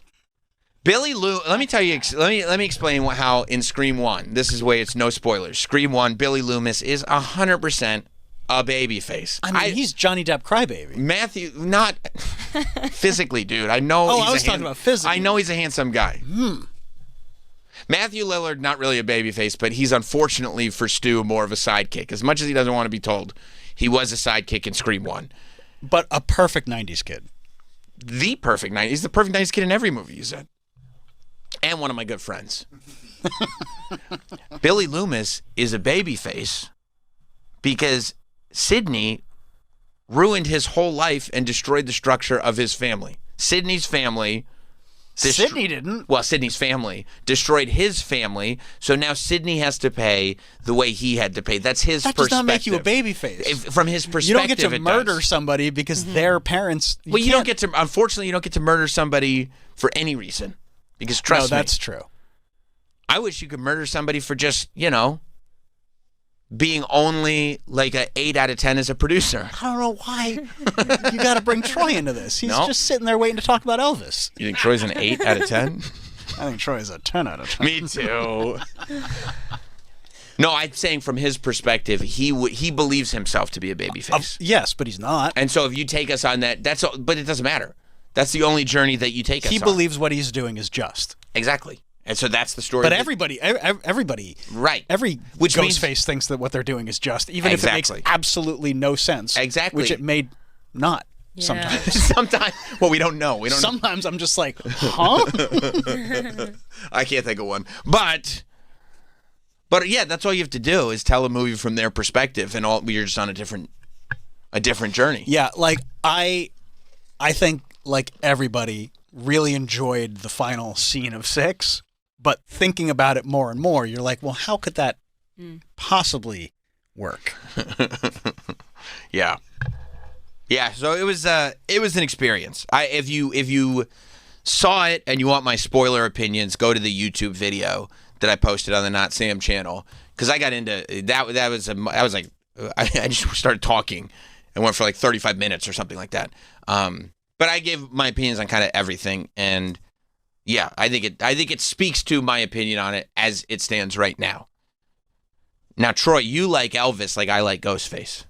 That is correct. Right? Yeah. And you went to the Baz Luhrmann Elvis doc this weekend? Yeah. In theater? Absolutely. That's fun. IMAX. Oh. Yeah. Did you go by yourself? Of course. Did you go earlier in the day or 7:30 p.m.? p.m. Was it packed? No. It was not. No. People don't love the King like they used to. I don't think so. It's funny. It was probably about 10 people in the theater. At 7:30 what day? Friday. Oh my God! 7:30 on a Friday? Oh, Boz! But it's Scream 7 opening weekend. Everybody's going to see Scream. Or Wuthering Heights. They don't want to. Yeah, they want to either see Scream or they want to Wither Their Heights. Yeah, there's about 10 people, and I'd probably say over half of them were Asian women. Oh wow! So you were in paradise. I was just I didn't know that Elvis was that big in the Asian community. I will say that I did when I went to see Scream. I saw there was a woman, an older woman, little heavyset. That was had the assistance of a walker. That she was there with her friend, and outside the theater, she had her friend take a photo of her in front of the Elvis poster. Oh, that's cool. And I said, "That's cool. That's sweet. I like that. Yeah. I like that. I know what they're going to see." Yeah. So this is a big deal because I guess Boz, when he was making his Elvis movie, that I guess changed what's his name forever. Yeah, he's still stuck that way. The actor that played Elvis. Austin Butler. Austin Butler. All I needed was that first syllable, so I appreciate that. Yeah, Austin Butler has never managed to escape the King. I like him. Austin Butler? Yeah. Well, because he reminds you of Elvis, and Elvis rules. Yeah, but I liked him before. He was great as Tex. Oh, that's true. Tex Watts. Man, Tarantino picked him in that one, didn't he? I'm telling you, we're going to look at that cast in 30 years. Yeah. That's like the coming of age Class of 20 yeah, or whatever. It really was. Yeah, Boz, like when he was making the Elvis movie, he found like he had heard about that this film existed. Yeah. And then I guess he had sent somebody to go get it, and they found all of it, like reels of it. They thought they had like a couple minutes, and it was just like, oh, this would be great to see. But they had reels and reels of unseen film. And it was just the film. There was no audio. Right. And so they spent, I guess, years remastering the film and then finding the audio, right? Right, yeah. And putting it all together so that people could see this like unseen Elvis footage. Yeah. Now, was it really just a display of the footage, or did they tell his story? No, it tells his story. Yeah. It was basically like, it kind of gives like who Elvis was, obviously, and then it gets to like he's getting ready for his Vegas residency. Sure. So he's getting the songs. Colonel Parker's got to pay off his debts. That's right. right. Yeah. So he's getting the songs together for that. So they show the rehearsals. Yeah. And then night one of Vegas. Oh, they have the rehearsals and night one. Was it fucking unbelievable? It was incredible. Yeah. I mean, first of all, was it a great show? It was awesome. Yeah. I mean, there's so much. I mean, first of all, Elvis looks more badass than ever. He does. Like, it's right there. He's like not an ounce of body fat. Tan. And you understand why these women were just like literally losing consciousness. Dude, he kisses every single woman. Anybody that was attractive. Right. I mean, a passionate kiss on the mouth. And Priscilla's just like, okay, I guess it's part of the show. And then they show him like literally kissing every single beautiful woman. That's and cool. then they cut to like an interview. What about the uggos? Well, funny. Okay. There was an uggo who went in for a kiss and he just kind of turned. Sorry, baby, I gotta go. Can't kiss everybody. So he's kissing. Got to draw the line. The king's got to draw the line somewhere, honey. So he's kissing everybody, and then they cut to like a footage of him being interviewed. Yeah. And he has a big herp on his lip. Oh God. This is, by the way, people go like, what is the statistic is crazy? Like 2/3 of people have some form of herpes or something like that. Like What? Yeah, if you got a cold sore. Yeah. I Like guess that's there's some considered, yeah. crazy statistic about how many people actually have some form of herpes. Yeah. I mean, that's probably all because of the 70s and Elvis. Yeah. You think he's patient zero? Well, imagine how many women it was a residency. It wasn't one night. Imagine how many women that he kissed across that residency. And then they all went home, kissed their husbands, kissed their kids. Globally, over 3.7 billion people, roughly 67% of the population under 50 have herpes. I know why. Yeah, it's like the start of Pluribus. That's exactly right. It's 100% right. It's Elvis. Elvis started it. He's walking down the airport and just takes some girl and just kisses her right on the lips and then just like shoves her aside, moves on. You saw that? Yeah. That's true? He did it. He kissed a girl at the airport? And she's like in like a state of like, She can't believe it. She loves it. Of course. It was Elvis. Yeah. Wow. I mean, imagine how many like people's moms have stories of like, he came up and just kissed me right on the lips. I mean, there are probably a lot of people's moms that have Elvis stories that they have to take to the grave. Yeah. Because it's like, you did what? What'd you do? Oh, honey, he was Elvis. No. Like, it would just destroy your vision of your mom. And then we went upstairs. Oh, my God. I mean, he had the pick of the litter. Right. And then he would hand a T-shirt that said, I got plowed by the king. Exactly. Yeah. Would you be mad if your mom had an Elvis story? No. I mean, he's a king. Yeah, right. He's awesome. That's like I'd a be badge kind of of honor. like, I would look back and go like, I'm not thrilled over the fact that we did kind of bond over Elvis when I was younger. Like, I'd recontextualize that and go like, well, that was kind of Right, weird. you guys were bonding over different things. Yeah, I'm like, that's kind of sucks. And then I remember like, there was a year, I think at Christmas, where I gave her like an Elvis doll. Like, I was a kid and gave her an Elvis doll. Mm-hmm. If I had found out that she had an Elvis story, I'd be like, why? I feel used and disgusting Feel and dirty. Also, I think I want to go apologize to my dad. Yeah. I mean, imagine he knew the story if I knew the story, and then he had to watch her open an Elvis doll. That's no good. Yeah, but it's proud Elvis. of it. Man, it is Elvis. It is Eskimo Elvis. Brothers with Elvis is not the worst thing in the world. It just sucks that if you're Eskimo Brothers with Elvis, except you were already married to the woman, that's a little tougher to brag about, I think. Yeah. I mean, I'm sure it happened. And I'm mean, sure the women were probably like, what do you want me to do? I'm sure it happened thousands of times, literally thousands of times. It's Elvis. It's Elvis, the king. There's never been another. Michael Jackson's as close as it came. Beginning of the Vegas residency. I mean, he just looked like a rock god. How much of the first show do you see? A good fair amount. Yeah. Yeah, it sounds great. Did he play Suspicious Minds? They did at the end. Ah. Then they do show footage of like other concerts, I guess, to kind of put it all together. Sure. And they showed footage of Burning Love the first time he ever played it live. What? And he's on the stage with a lyric sheet, reading the lyrics while he's singing it. Were people losing their minds? They just didn't know. I guess they just heard the song, so it was new to them. Oh, interesting. And they messed it up. Like, he's like, oh, we kind of messed that one up. He said that? Yeah. That's awesome. You're just like, oh, this rules. That's awesome. No, it was awesome. It was such a great movie. Is there any funny banter? There's a little bit, just him. Nothing really. Like, is there anything humanizing in the documentary, or is it more just like a, hey, here's found footage? No, he talks. He narrates a lot of it. And, Colonel, I want to go home. Sorry. Why Sorry, do King, we you're have not going to be able to. he kind of feels. He says that like he doesn't feel like he has given anything or people care. Or, Really? he kind of Isn't that nuts? Yeah, Is that why? I mean, he had the Morrissey thing going on. kind of, but he wasn't. So he kind of presented himself more like The king. the king. I get, I mean, There's so much insecurity. Like, I get that though. I bet there's a level, right, where all you have to do is breathe, and people act like you've affected my life more than anyone ever could.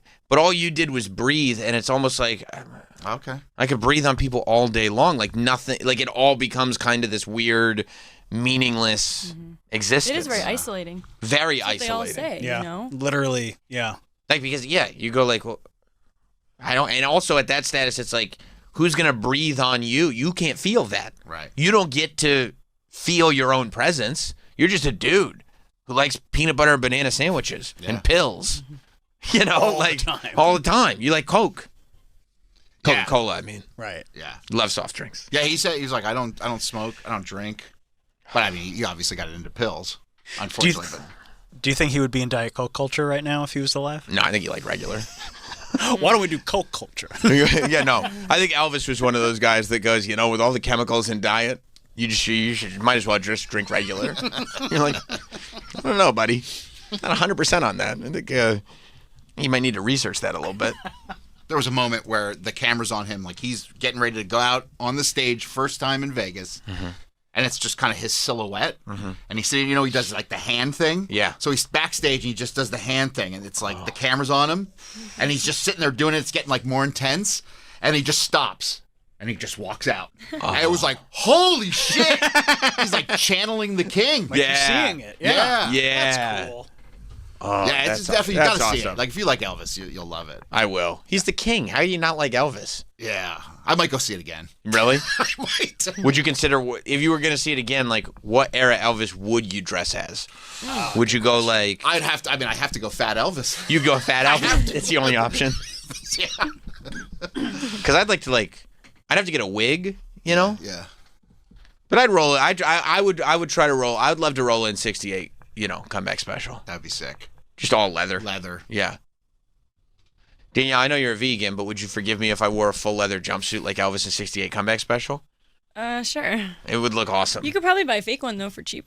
I'd rather have a real one. Really? Yeah. All right. You got to get into character. Yeah. I For the prefer love real. of He's the real deal. I prefer real. Yeah, I'm sure Elvis was It's camp. real. I'm Yeah. down with And it that. is camp. Yeah. Yeah. Very campy. Did the theater have a customized menu with like peanut butter and banana sandwiches? Ooh, They should have. that'd be No, cool. that would have been a great idea. Alamo Oh, would look have at done that. that. Yeah, they would have. Yeah. I don't. Is this is not in the theaters near me? So is this just the kind of thing where it's? It's probably just in New York. I'm yeah. surprised it wouldn't be in Jersey though. I'll bet it's in the. I'll bet it's in the theater by you. Maybe limited release. It's not. For sure. Yeah. Is it possible you just didn't notice? I believe that. No, it's not in my theater. Epic.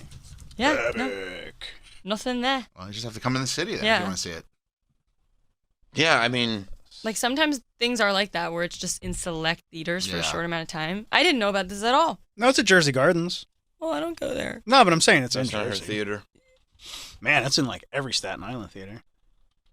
I wonder if Staten Island loves the king. Yeah, everyone Who loves doesn't the love king. the That's a king? good point. Come on. That's a good point. I wonder if they breathe. Like, Yeah. King rules. Yeah, you'll really love it when Did you you see watch the Austin Butler one? it. I did. Yes. I liked Did it. you like? Oh, you I liked did. it. Yeah. Yeah. But there's nothing like the real deal. You know what I mean? No. Yeah, and I mean, the Baz Luhrmann Elvis movie is so purposefully sensationalized. Yes. Like it's not really meant to. I feel like it's less meant to be like a historical piece and more meant to kind of capture the sensationalism of Elvis. But yeah, I thought they did a good job. Yeah, let's see. Epic. Oh yeah. it's playing in a lot of theaters. All in right. Jersey. Well, I guess just I don't know maybe not about near you. my section of Jersey. Look, you need all those screens for Scream. And it's only going to get more so now that it's making all that money. Scream. You know what I mean? They're just going to start putting it in every theater that they possibly can. No, probably not. Why wouldn't they?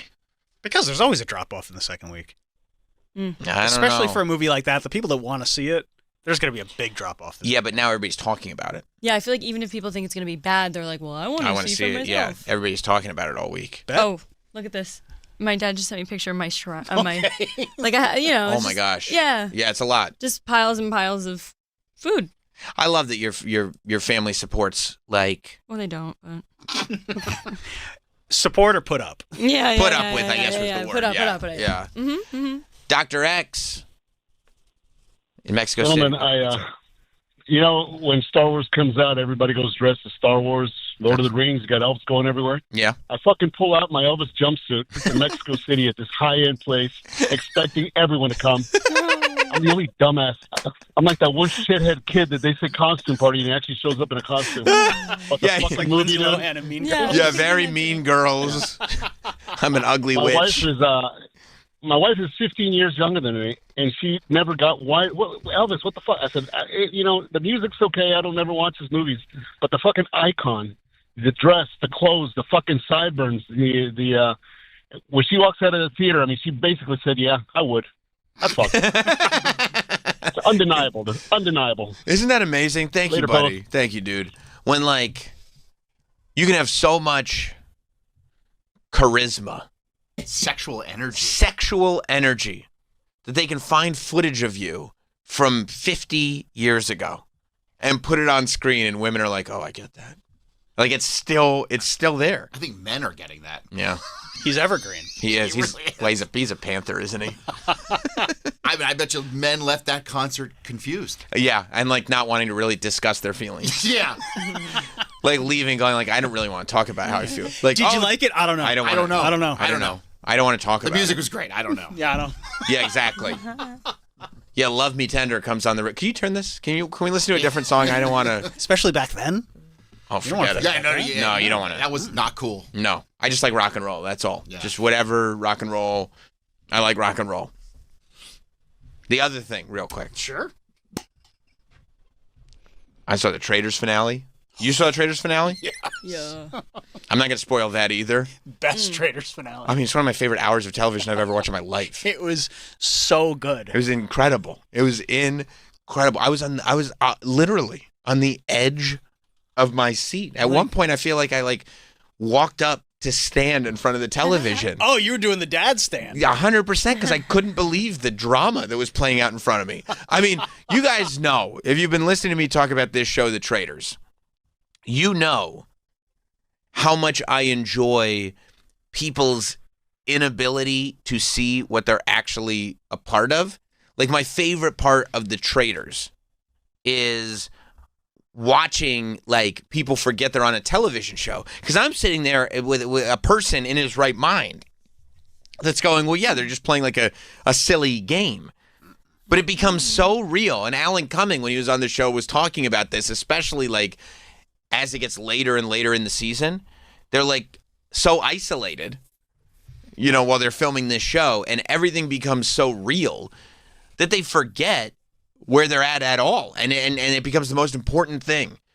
When I tell you, like, it's a murder mystery game. It's just a game. It's like any murder mystery game that you would like if you've ever had friends come over and play murder mystery. That's what it is. That's the whole thing. Nobody's actually dying. It's Clue. It's Clue with even less on the line, because we're not even giving details.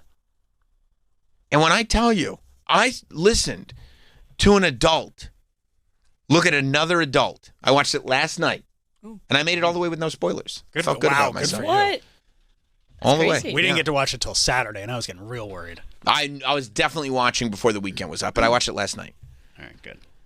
And when I tell you, I watched another adult, an adult look at another adult and say, "But you pinky promised me." And I go, "What do we?" You've totally, like, these people are so invested. This one dude is looking at these other people, and he's got tears in his eyes. And he's going, "I want you guys to know. I trusted you. And this hurts." And I'm going, what the fuck is going on? Damn. Like, how deep into this? It felt like they're going to need psychotherapy. Yeah. To come out of this when it's done. Like the PTSD that's going to be associated with their time in Alan Cummings' castle is crazy. Like, and they're show business people. Like, I can't wait to see what happens to normal people, which they're doing it with just like normal folk for NBC next. That's going to be the next season. It's just like, I kind of feel like normal people will be better. because they actually, I'm Yeah, me too. Like they won't be like, I can't believe I trusted you. Like they know it's a game. Like these celebrities are so like lost in hey, the world of performance. We're here to and- make more yeah. celebrity friends, and like, yeah. Yeah. No, I think it'll be different. Haha. Yeah. I mean, because these people really, Yeah. I mean, where this is like their life's work. Yes. And if you vote me off of this show, I'm going to have nothing left.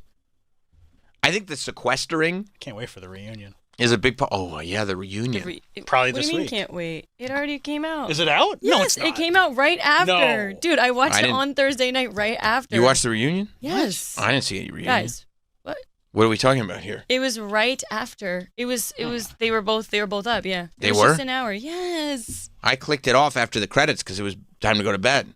Yeah, the reunion. Oh my God, it is up. Oh, my gosh. Yeah, right.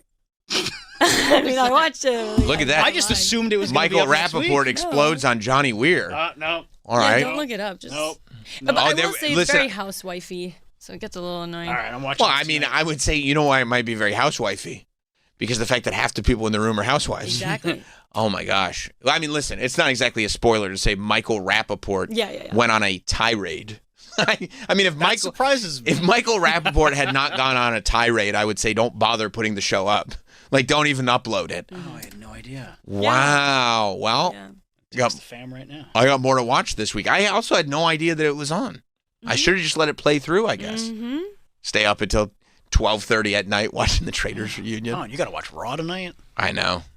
Sucks for you. I don't know when I'm going to get to do this because my wife and I watch the show together. And when I say that, I mean we watch the first 5 minutes together and then she falls asleep. I mean, she's got such long days. They're all long. Yeah. And the children. And then you. And then me. Got to deal with me. That's the most difficult part of all. I get it. Yeah. Babe, wake up. You're never going to guess. Oh, my gosh. She does, though. I knew she does wake up from her couch naps and go, who won? Really? She wants to know. She's invested. She's very She doesn't want to, like, Yeah, she rewatch doesn't want to it. go back. Yeah. and see No, what she- no, Okay. but then I tell her the story. You know, I go, well, then, Okay. and then this, and then that. And I try to take her on the emotional journey that I just went on. Because I think it's important. We're going to take a break. Quick break, just a single? No. Oh. It's 9:50. It's 52 past the hour. No, we're not taking a single. I've been yapping for a while. Yeah.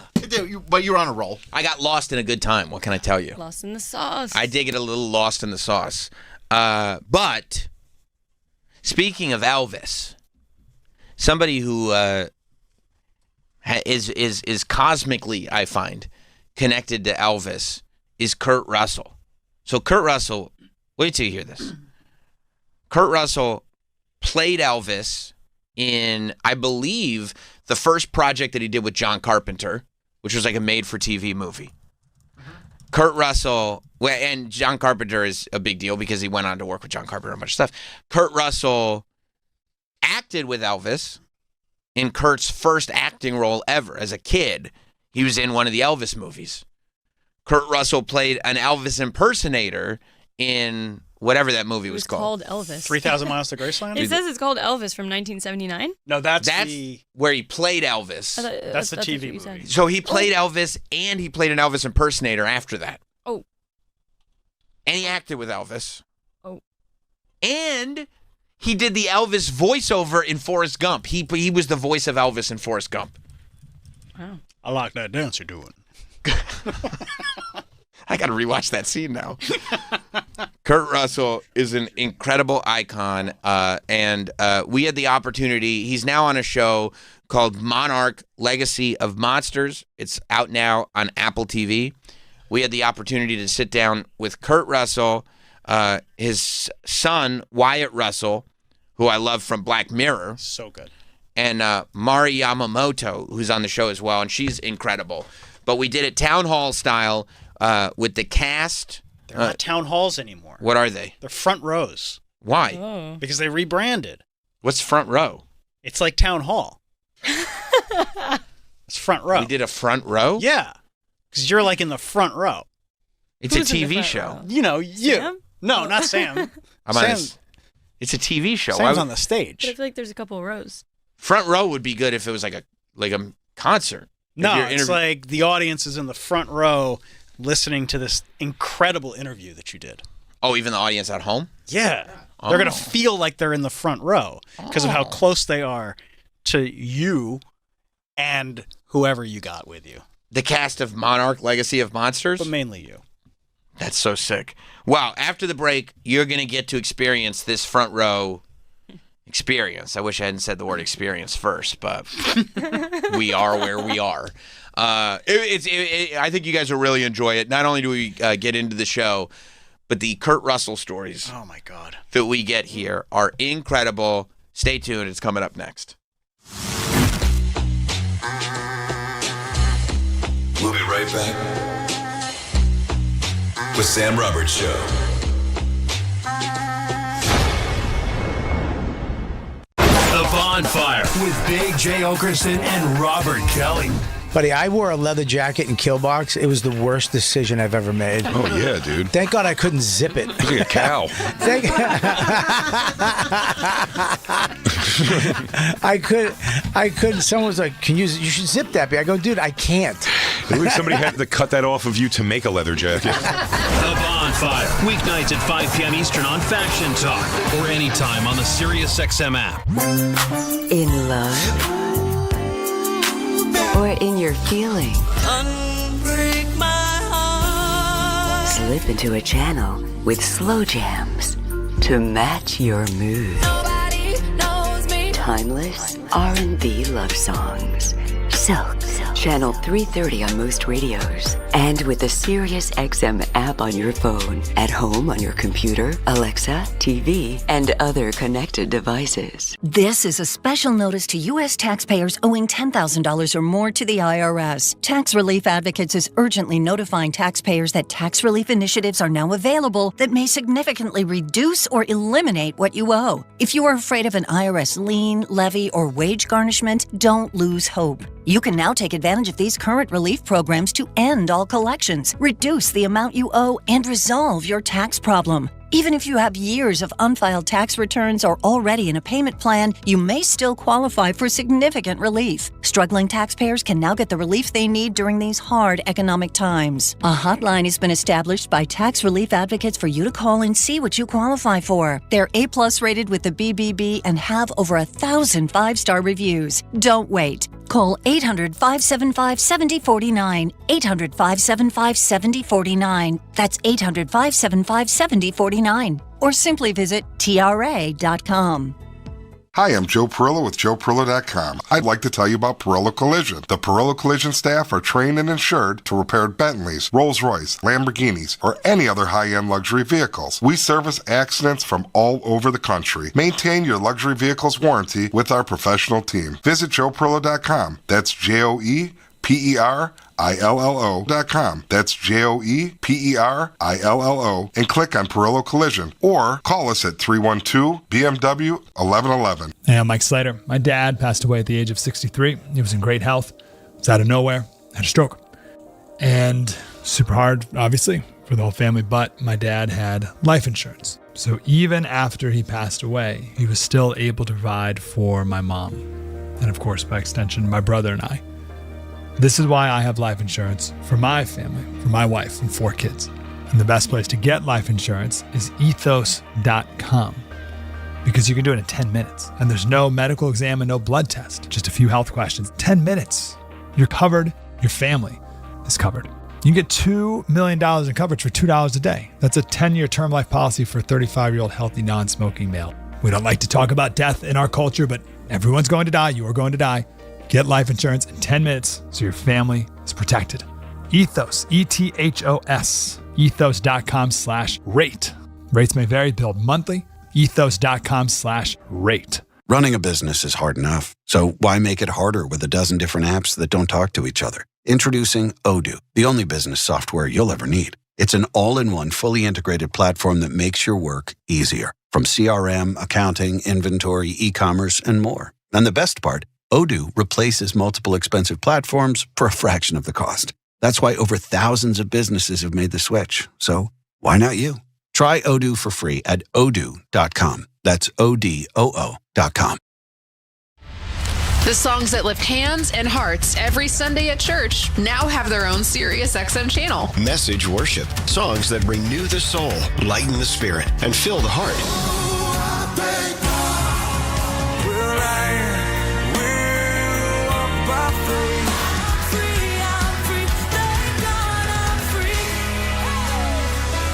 Message Worship, Channel 68 for a limited time. And always in the SiriusXM app.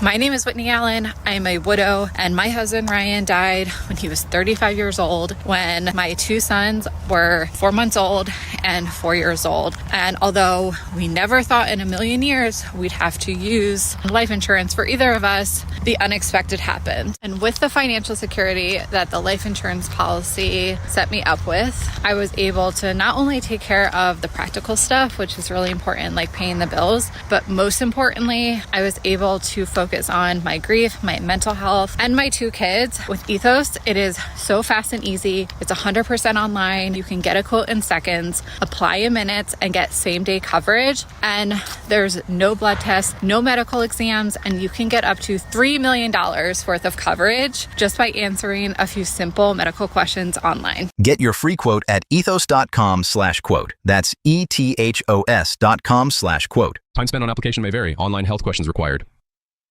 Your time is valuable. Your perspective should be too. The Economist cuts through the noise with the stories that truly shape your world. Online scams are scarier, stranger, and bigger than they've ever been. If Europeans really don't want kids, how are we supposed to keep our economies productive and maintain our standards of living? How can you believe that a new regime won't crush you just like the previous one? When the world's turned upside down, know which way is up. Read, watch, or listen to The Economist. Investors and stock traders, listen up. Remember me? Dutch Masters from Carnivore Trading here. You've seen me on Fox Business as an expert trader for several years. Hey, to achieve 20, 30, or 50% annual returns in your growth portfolio, you have got to know the right sectors and stocks to be in. Carnivore's short-term trading account has turned in triple-digit returns year after year. That's right. Over 100% a year consistently. Our members simply trade our instant trade alerts in real time right alongside us. And now, with Carnivore Trading's new Direct Access program, we are live streaming direct from the Carnivore Trading desk to your phone or desktop. This is how trading services should be. Stop listening to people that don't make you money. Start trading with winners. Go to carnivoretrading.com. That's carnivoretrading.com. And start trading with the Lions of Wall Street. Carnivore Trading is not a registered investment advisor, gives no investment advice, makes no guarantees, and does not manage your money. Historical performance is no guarantee of future results. The stock market involves risk, so invest wisely. Golfers over 50 need to hear this. You have a problem no one is talking about. Longevity. Are you losing distance, dealing with pain or discomfort, or losing mobility? Maybe you can't play 2 days in a row, or are worried about surviving a golf trip with your buddies. Par for Success has helped over 15,000 golfers just like you. With science-backed one-on-one online golf fitness coaching that fits your schedule. Tell Father Time to come back later. Take the free 5-minute assessment to get your answers at parforsuccess.com. That's success.com.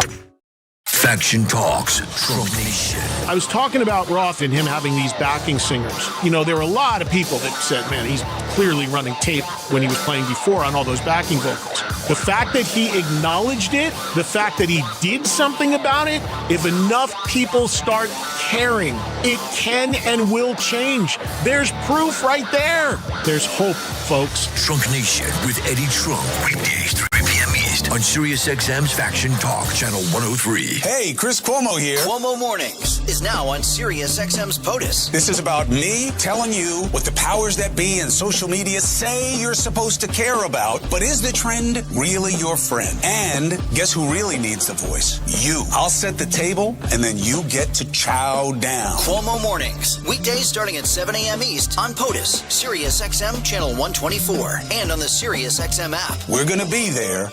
We're going to be talking. Let's get after it.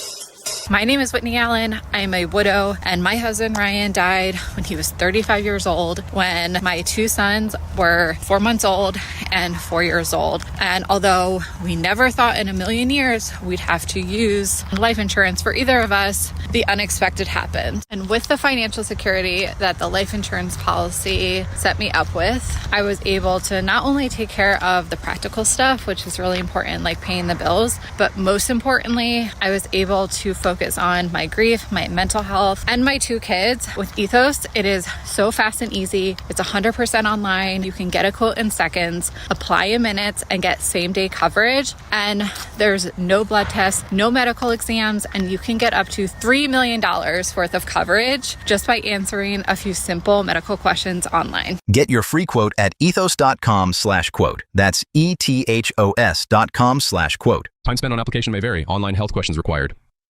Tired of the same old game night? Switch things up with Chumba Casino. Play over 200 free online social casino games. From classic slots and blackjack to exclusive in-house favorites you won't find anywhere else. However long you got, you can play your way, anytime, anywhere. Make your next chill night a little more fun with Chumba Casino. Only available in permitted states. No purchase necessary. See terms and conditions for details. VGW Group. Void where prohibited by law. 21+.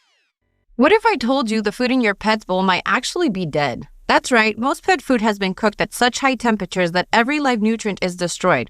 No wonder so many pets struggle with energy, digestion, skin, and coat health. For years, we've been helping people bring their pets' dead kibble back to life. Rough Greens is packed with the life vitamins, minerals, probiotics, omega oils, and enzymes your dog needs to live their happiest, healthiest life. But we didn't forget about your cat, though.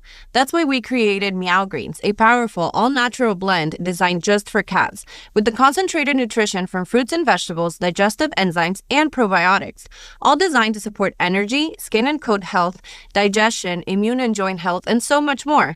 Whether you've got a wagging tail or a purring friend or both, Rough Greens and Meow Greens can help them thrive because every pet deserves to live their best life.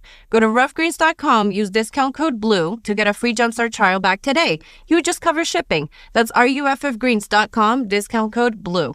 AI, AI, AI. We hear about it every day. But what if your bank put AI to work for you? At One United Bank, we do. Our essential money management tools are built with AI at its core. It gives you simple ways to create a spending plan and track your financial goals, to pay off debt and build savings. With One United, you will have the incredible power of AI to help you build wealth. Join the future of banking. Go to oneunited.com today. Live from New York City, this is a SiriusXM Front Row special event. The cast of Monarch, Legacy of Monsters, live with Sam Roberts. You hear that? This is not Kong. And it's not Godzilla. This is something bigger. Featuring exclusive conversations with Kurt Russell, Wyatt Russell, and Mari Yamamoto as they dive into the highly anticipated new season of the Apple TV hit series. I'm going to find a way to set things right. I promise. And now, here's your host, Sam Roberts. Welcome, guys. Well, first, thank you for coming. This is a Sam Roberts Show, SiriusXM Front Row with the cast of Monarch, Legacy of Monsters, Season 2 on Apple TV. We've got Kurt Russell. We've got Wyatt Russell. We've got Mari Yamamoto. Yeah. Welcome. How are you guys? Good. We're doing great. How does it feel, Season 2, to be stapled into the Monsterverse officially? It's an interesting way of putting it. Stapled in. Mari, how do you like being stapled into? Feels good. Yeah. Pretty good. Snug. Yeah, it's cool. It's fun. It's fun to be back. It was fun to get to do it for me, specifically with Mari and Anders, to like have when you have a relationship with people before you go and do it again, it makes it much easier and more and more fun in a lot of ways. Not that season 1 wasn't a blast, but yeah. Were you guys monster movie fans at all growing up or getting into this project or anything like that? Not really, and still am not. That's why we do it. That's why we do it. We wanted to present something in a very different manner, and I think that's what people hooked onto. It's presented it's a great what if. What if this actually really happened, as opposed to monster MMA, that world, which is fantasy world and fun. But instead of that, we've combined fantasy with reality, and said, what if you had that? What if you, Sam, looked out that window one morning and said, what in the hell am I looking at here? And it has to be dealt with. Yes. And it's getting worse. And that's what the people in this show are having to do. Were you a fan? I mean, I'm a Godzilla fan. I'm from Japan, and I grew up with the image of Godzilla everywhere, and we'd sing the theme song, the original theme song, whenever you were making fun of someone or something scary, you sing it, and it's just so much a part of our cultural identity in a way. So for me, it's so exciting to get to be in that world and also play a woman from the 50s when the original Godzilla was, came out. And so, yeah, it's incredible. You've never sang the original theme song on set? On set? Yeah. Just to get everybody in the spirit? I guess I should have. I should have done that. Yeah. I didn't know there was an I'm in my original head theme song. working on one with GODCILLLIA.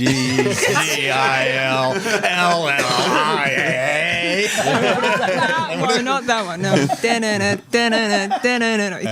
I should have done that. Next season, I'll do that. Yeah, I mean, to your credit, I was also at a loss when she said the Godzilla theme. I was like, I had no idea. So see, it's a Japanese thing. Yeah, we feel so close to it. So yeah.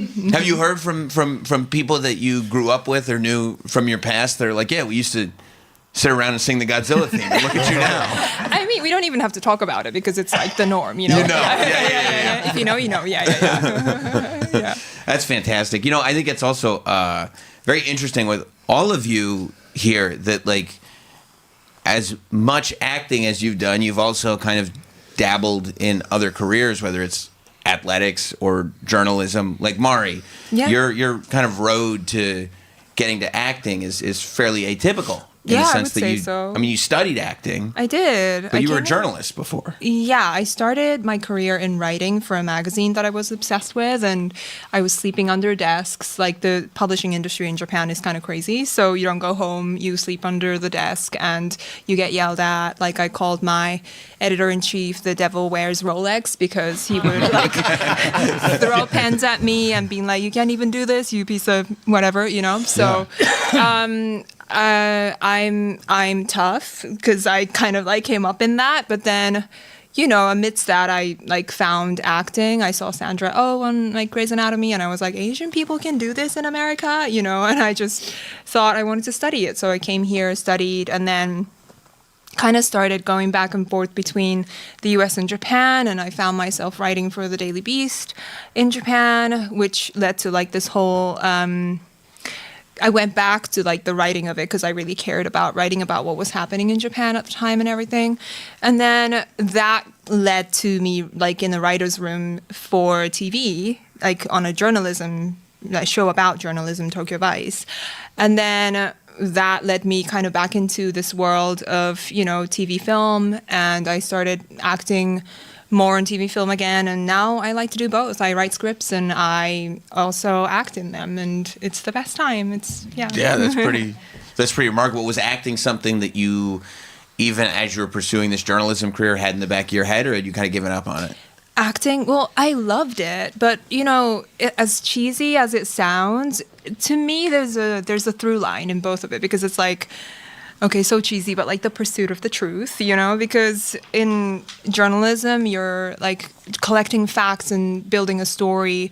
And then in acting, you're sort of trying to figure out the truth of a character in that each moment. So then you tell the story. So in my mind, I'm doing the same thing, whichever medium I'm, in. So I really enjoy that. So, yeah. Yeah, it almost becomes all some form of storytelling, but from a human perspective. At the end of the day, yeah. And Wyatt, you were a hockey player for a long time. Yeah, much less interesting. It's so interesting. Right now, I got my head bashed in, and I forgot who I was, and I became a hockey player.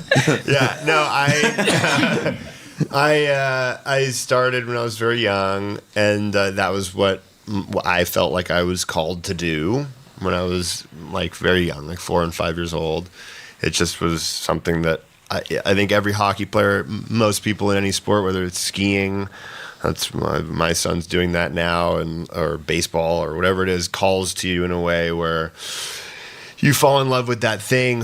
It's the first thing you fall in love with that's not your parents. Usually when you're a child, which I don't think many people understand, when you fall in love with something like a sport like that, it really is the first thing you love that's not your family.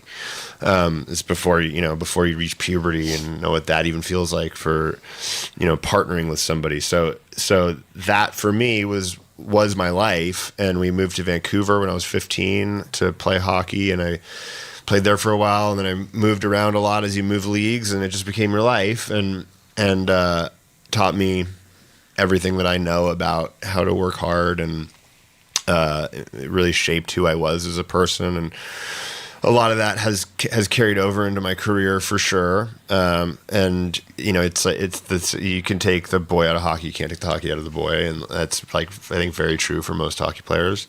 And so I do bring a lot of that work ethic, I would say, to my film career, although they're very different things. But yeah.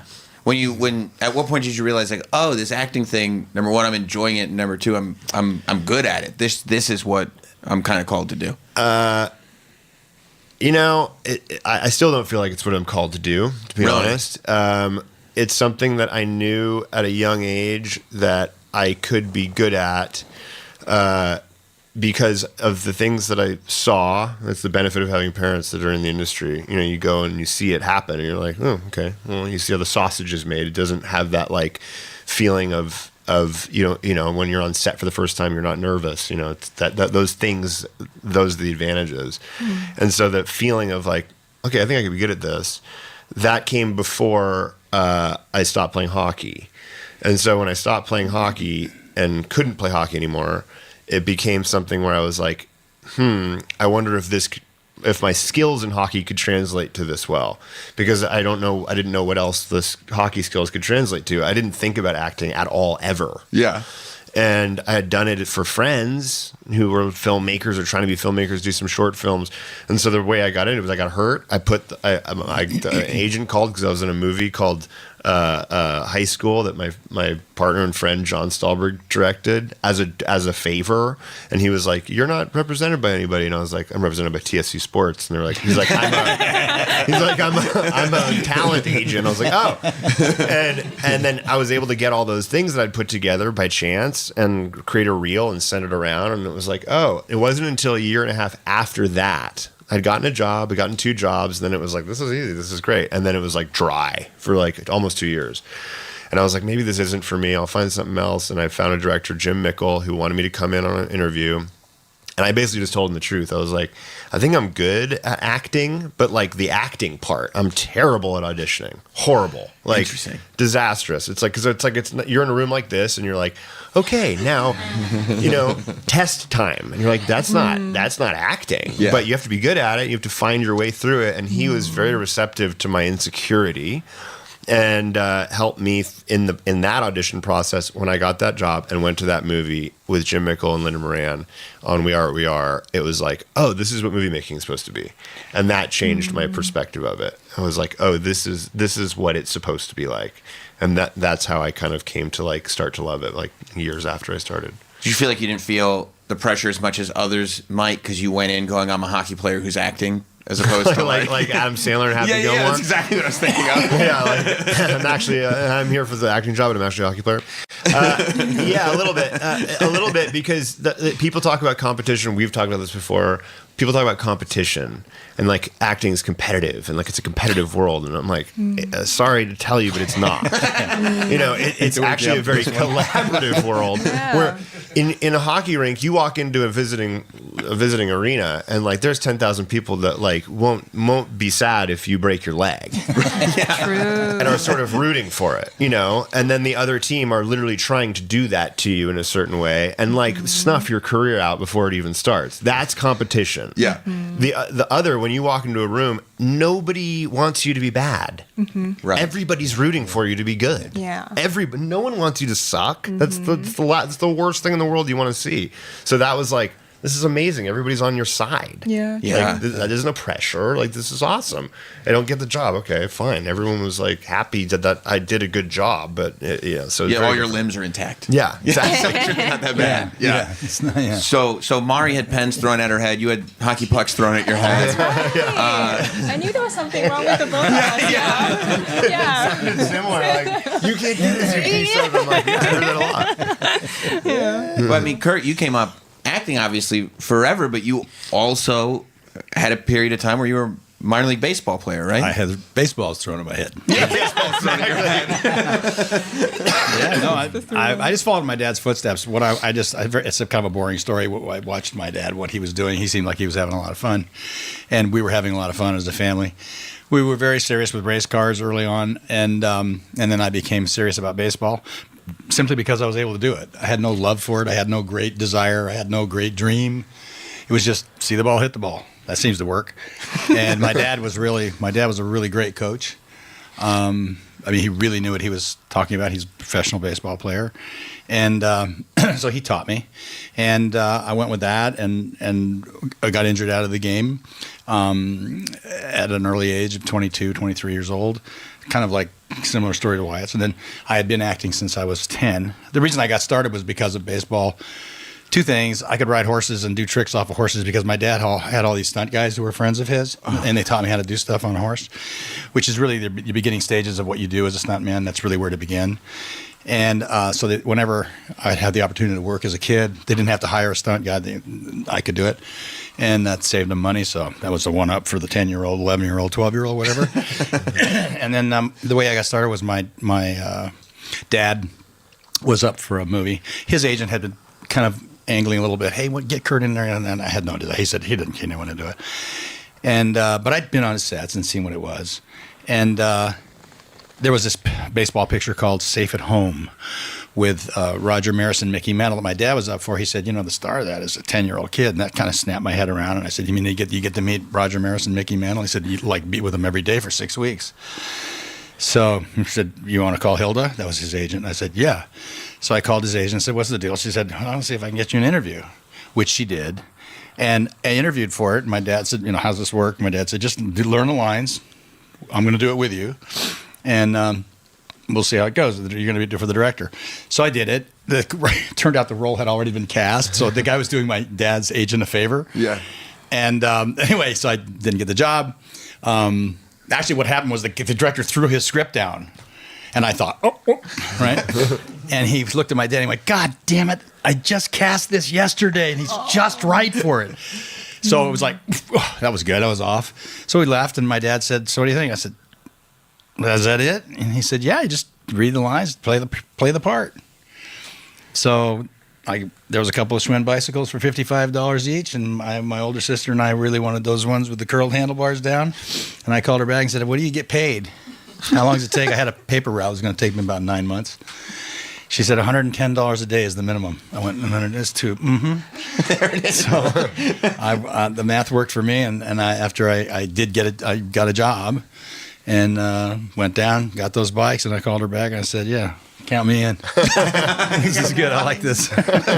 I mean, you didn't meet Roger Maris right away, but like your first movie or one of the very early movies was an Elvis movie, right?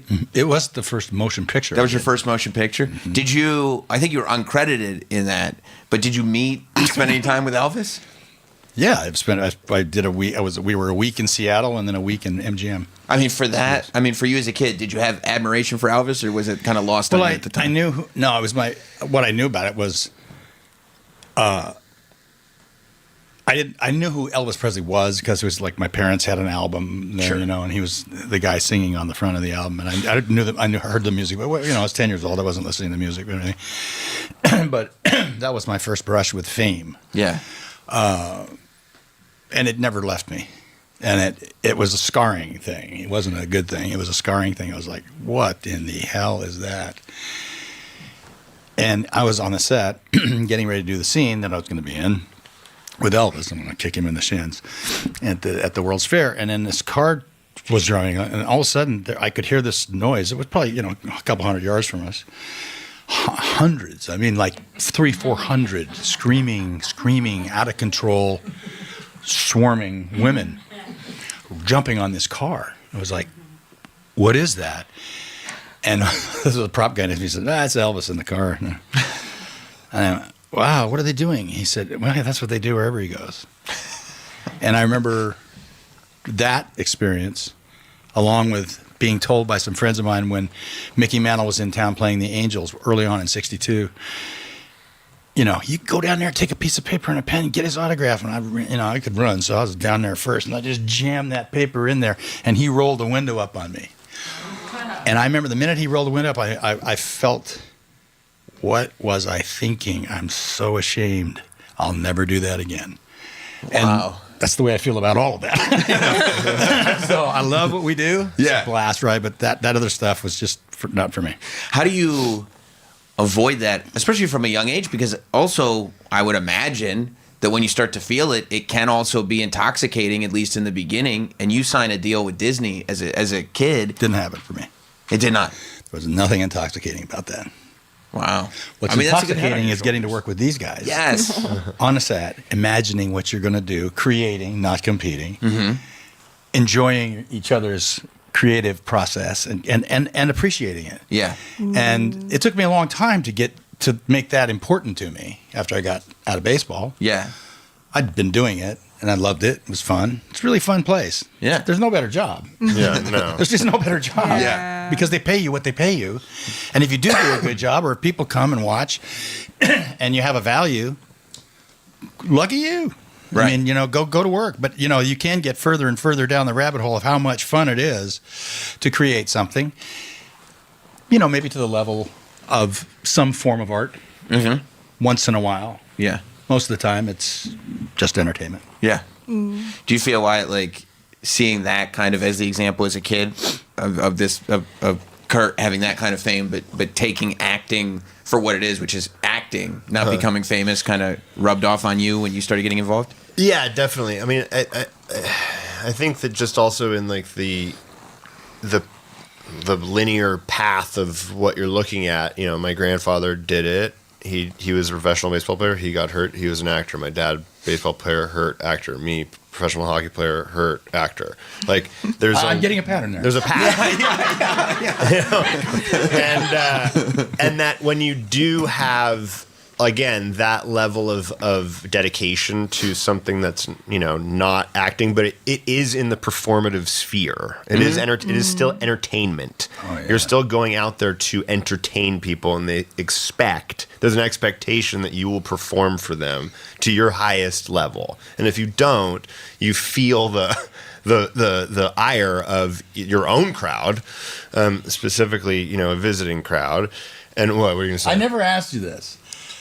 The kind of the most fun moment for me, and then it got into a different kind of fun moment, was the national anthem. Whenever the national anthem played, I was standing at second base, I was like, oh man. People came out and paid money to watch you play. 100%. Now, you want to talk about putting a spotlight? Put it on me. Yeah. And here we go, boys. Yeah. You got the right guy at the right time. Here we go. As a goalie, sometimes you're like, anybody but me. Put the spotlight on it, but we're playing the game anyway. Okay, here we go. But you do have those. So those feelings exist very, very deeply, and it's such a strong drug. It really is a drug. It's hard to get off of it. I'd still be playing hockey in like Norway somewhere if somebody would have given me a contract and I would have gotten hurt. It would have not been the best thing for my life, but it's very hard to get off of because of those moments. They're very singular. They're so finite. They're like here 1 second and gone. Like once you win, we won. We won regional championships in British Columbia, and it was like there, boom, gone. And then the second it's over, you're like on the down. Like these guys that just won the gold medal. It's like it's such a high, and then there's this unbelievable low that comes, and you're like, I need that drug again. And with acting, what I didn't understand was like, in the beginning was like, you're not gonna get that, dude. Like you're not getting that moment. So like give that up. Like put the drugs away, because that drug isn't gonna be there anymore.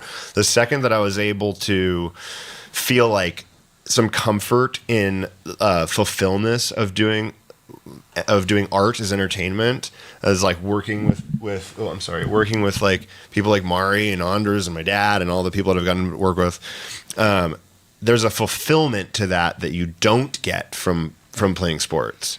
That like, sports is like a void. It's like a hole that like you cannot keep filling enough until you can't fill it with enough wins. And yet it's also there forever. And it's there forever. It's more visible than any game you ever played. Yes. And film, acting. So like, and it's like, so every moment you go in, it actually became much more fulfilling, because everything you're doing, every moment that's getting put on camera, like you just said, it's there forever. It's not like a thing that happened that like maybe somebody will watch And like most videos of my hockey games are gone, you know, like nobody will ever know that. Oh, they are. I have them. So that transition, I was very, you know, thankful to make, and thankful for this industry that allowed me that feeling, because otherwise athletes can have problems like reintegrating into worlds that like all of a sudden you're doing things that don't give you any of that feeling or any outlet of that emotion. And so I'm very grateful to this industry to be able to be there for me that way. Yeah. I guess you do have to like come to recognize what the overall effect of this is. And like you said, you're not going to feel it in the moment maybe that you're performing. And you might not even feel it until years later when somebody is truly affected by this, or when season 2 of a show comes on and this reinterest comes in season 1 and all of a sudden, you know, the fan base kind of comes together for this thing that you guys worked on in the beginning, like years ago at this point, right? It was interesting hearing you, Mari, talk about that and coming from from journalism, because when you write something about something, you know that's going to, you know, they refer to things from 200 years ago that's written, official, whatever, right? There's a certain sense of responsibility, I guess, that you feel came with that. When you write something? Yes. I would say so, but at the same time, I feel like us three, a lot in the show, were pitching for our characters a lot. I felt like it was a constant sort of, you get the script and, you know, you kind of think, well, would they really do that? And I think there was a lot of like pitching amongst us and like discussions amongst us too. And I want to add this one thing, like, you know, related to what you were saying, Kurt, like, he says it's the best job in the world, and he's the most excited person to be on set. Like, it's amazing. Like, it's like a baby with a rag getting thrown on his head in cold water. No, but like, you're the most excited, you know, and you're always like, we're the luckiest people in the world, we get to do this. And, you know, so that kind of really excites all of us, like being around. I don't know how it was with you working with your dad, but like, you know, it's just amazing. And but the responsibility that you have as the journalist. Right. So I feel that responsibility as an actor. Yeah. Like if it doesn't work, I don't. That's the other thing I learned from baseball. It's like because of my dad. If it doesn't work, it's a failure. Yeah. I always look to myself. Period. Flat out. Don't look anywhere else. My dad used to say, "You lose a baseball game, I don't want to hear you talk about what he didn't do or he didn't." I guarantee you, I'll find 5 things that you could have done that would have changed the course of that game. That's true for us. Yeah, like you have to deliver whatever you're given, like whatever material you're given, you have to make it the best that you can, and also like the best that there ever, like, you know, is, if you can. I mean, like, who's to judge? But like, that's what you're striving for constantly. Which is so lucky. You know, I remember meeting Mari the first time in LA. Chemistry read? 3 years ago, when we did a chemistry read, and it's like, you're looking for somebody who can embody the idea of what the show needs to be, which is like, it's not just a monster show where you go like watch the monsters fight. Right. You know, it has like, there's depth to it, and it's like you have to get somebody who understands that on a level that's like going to be additive, like super smart ideas, be able to play all of those things.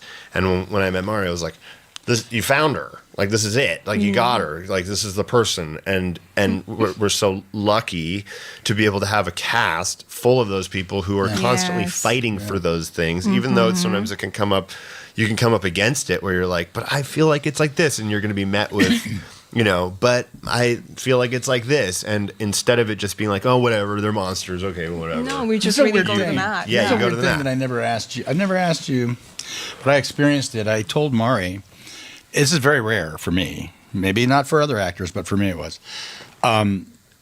Listening to Wyatt say that about Mari, I found that working with Mari, there's this weird thing to me. There's something about Mari that connects with me when we're working together, and then you go do it. She has this strange ability on me to have this emotional result because of how she makes you feel. Me, the person. We're playing the same person. Right. We're not playing father-son. We're playing the same person. Same character. I know how she made me feel in that regard. And I couldn't ever I could never get away from. I never wanted to, but I never could get. I was hooked. I couldn't get away from it. Did you? What experience did you feel? Totally. That? From that's what is that what you found? But that's what like you do the chemistries or whatever. But that's what you sort of like look for when you meet somebody who you're going to like do a chemistry read with, or that person is going to have to play this other side of the show. They have to be very different from you, but also have like similarities in ways that you can't explain. And it was like that from second one. You're like, yes, you have a profound, inexplicable effect. Mm-hmm. You don't know why. Sometimes you put your finger on it, but usually for me, when it's like you feel that way, why? I don't know. That's usually like the best answer. You know, if you can like start to explain or intellectualize like why you feel a certain way is when you start to be like, well, is that like thing there? And then you know. Like I get asked, I'm the only person who gets to act with Kurt and Wyatt both, so people just really want to know what that's like. I keep saying it's pretty magical because it used to be fun. No. That's right. No, you know, because you guys are so different energetically. I feel like you're so gregarious and sort of like larger than life, Kurt, and then Wyatt, you're so like laid back and like you are. And then you both like share the same kind of like humor and everything. But when I look at you both like up close, like you both say so much with your eyes without doing anything, which is like the most incredible part. Like I don't really have to do it. You think it's me affecting you, it's you affecting me, and then like that's affecting you. So you know which comes first. But you know there's that really incredible thing that happens where like it just feels like, I mean, national treasure, Kurt Russell, you look into his eyes and like you kind of just, you take... You can't see them anymore. You have a good memory. They both have this like ability to like take you somewhere. It's incredible. And like I remember day one, probably on season 2, I usually play the girl who dies or goes missing. That's my niche. Oh, so nice. I never really get to come back to a character. But this time, this show, I got to come back and play her. And day one, you and I were shooting a scene in the tavern where like we kind of talk about like subtextually talk about why we didn't end up together in a way. And I remember like in rehearsal, I was like really nervous. I was like, can I do this again? Like, can I be her again? But then I just like looked at you.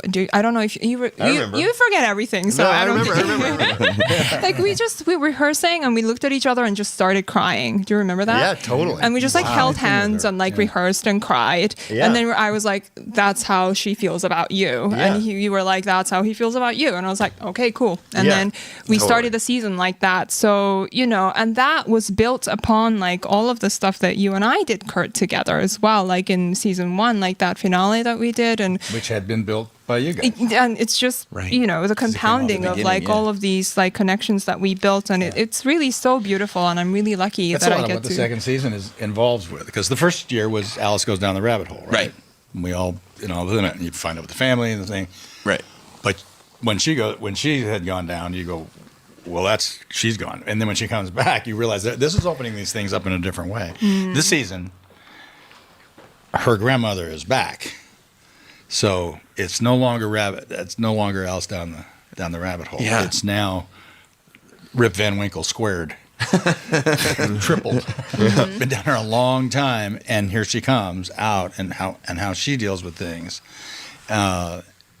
It's really interesting to hear this. So yeah, you had the exact same experience as I had with Mari. Totally, she's like an open vessel, you know, and then like it's wonderful to work with people like that. And there's people that you do work with like that are like, you know, you can put in this. I'll put in the same categories like Florence Pugh's like that. Amy Adams I was able to work with like that. Mm-hmm. I've worked with great actresses, and they're like magic is like there's open vessel. Like it's just a you can't explain it, but everything that you do seems to work. Mm-hmm. Yeah, and that has been like it was even days where there's a lot of days on this show for me where I would read the scenes and be like, oh boy, like oh, is this gonna be cheesy? You're like, how do we make this not cheesy and like make it real and like, because it's tough, that's the hard, that's the ask. Right. It's like make monsters not cheesy, and also like the space-time continuum being dealt with All in that different stuff. dimensions. Like all of that is also this weird sci-fi thing that you guys have to ground in a reality, and like you're saying at the beginning, like a human, relatable story. That's what's great about sci-fi. It allows you to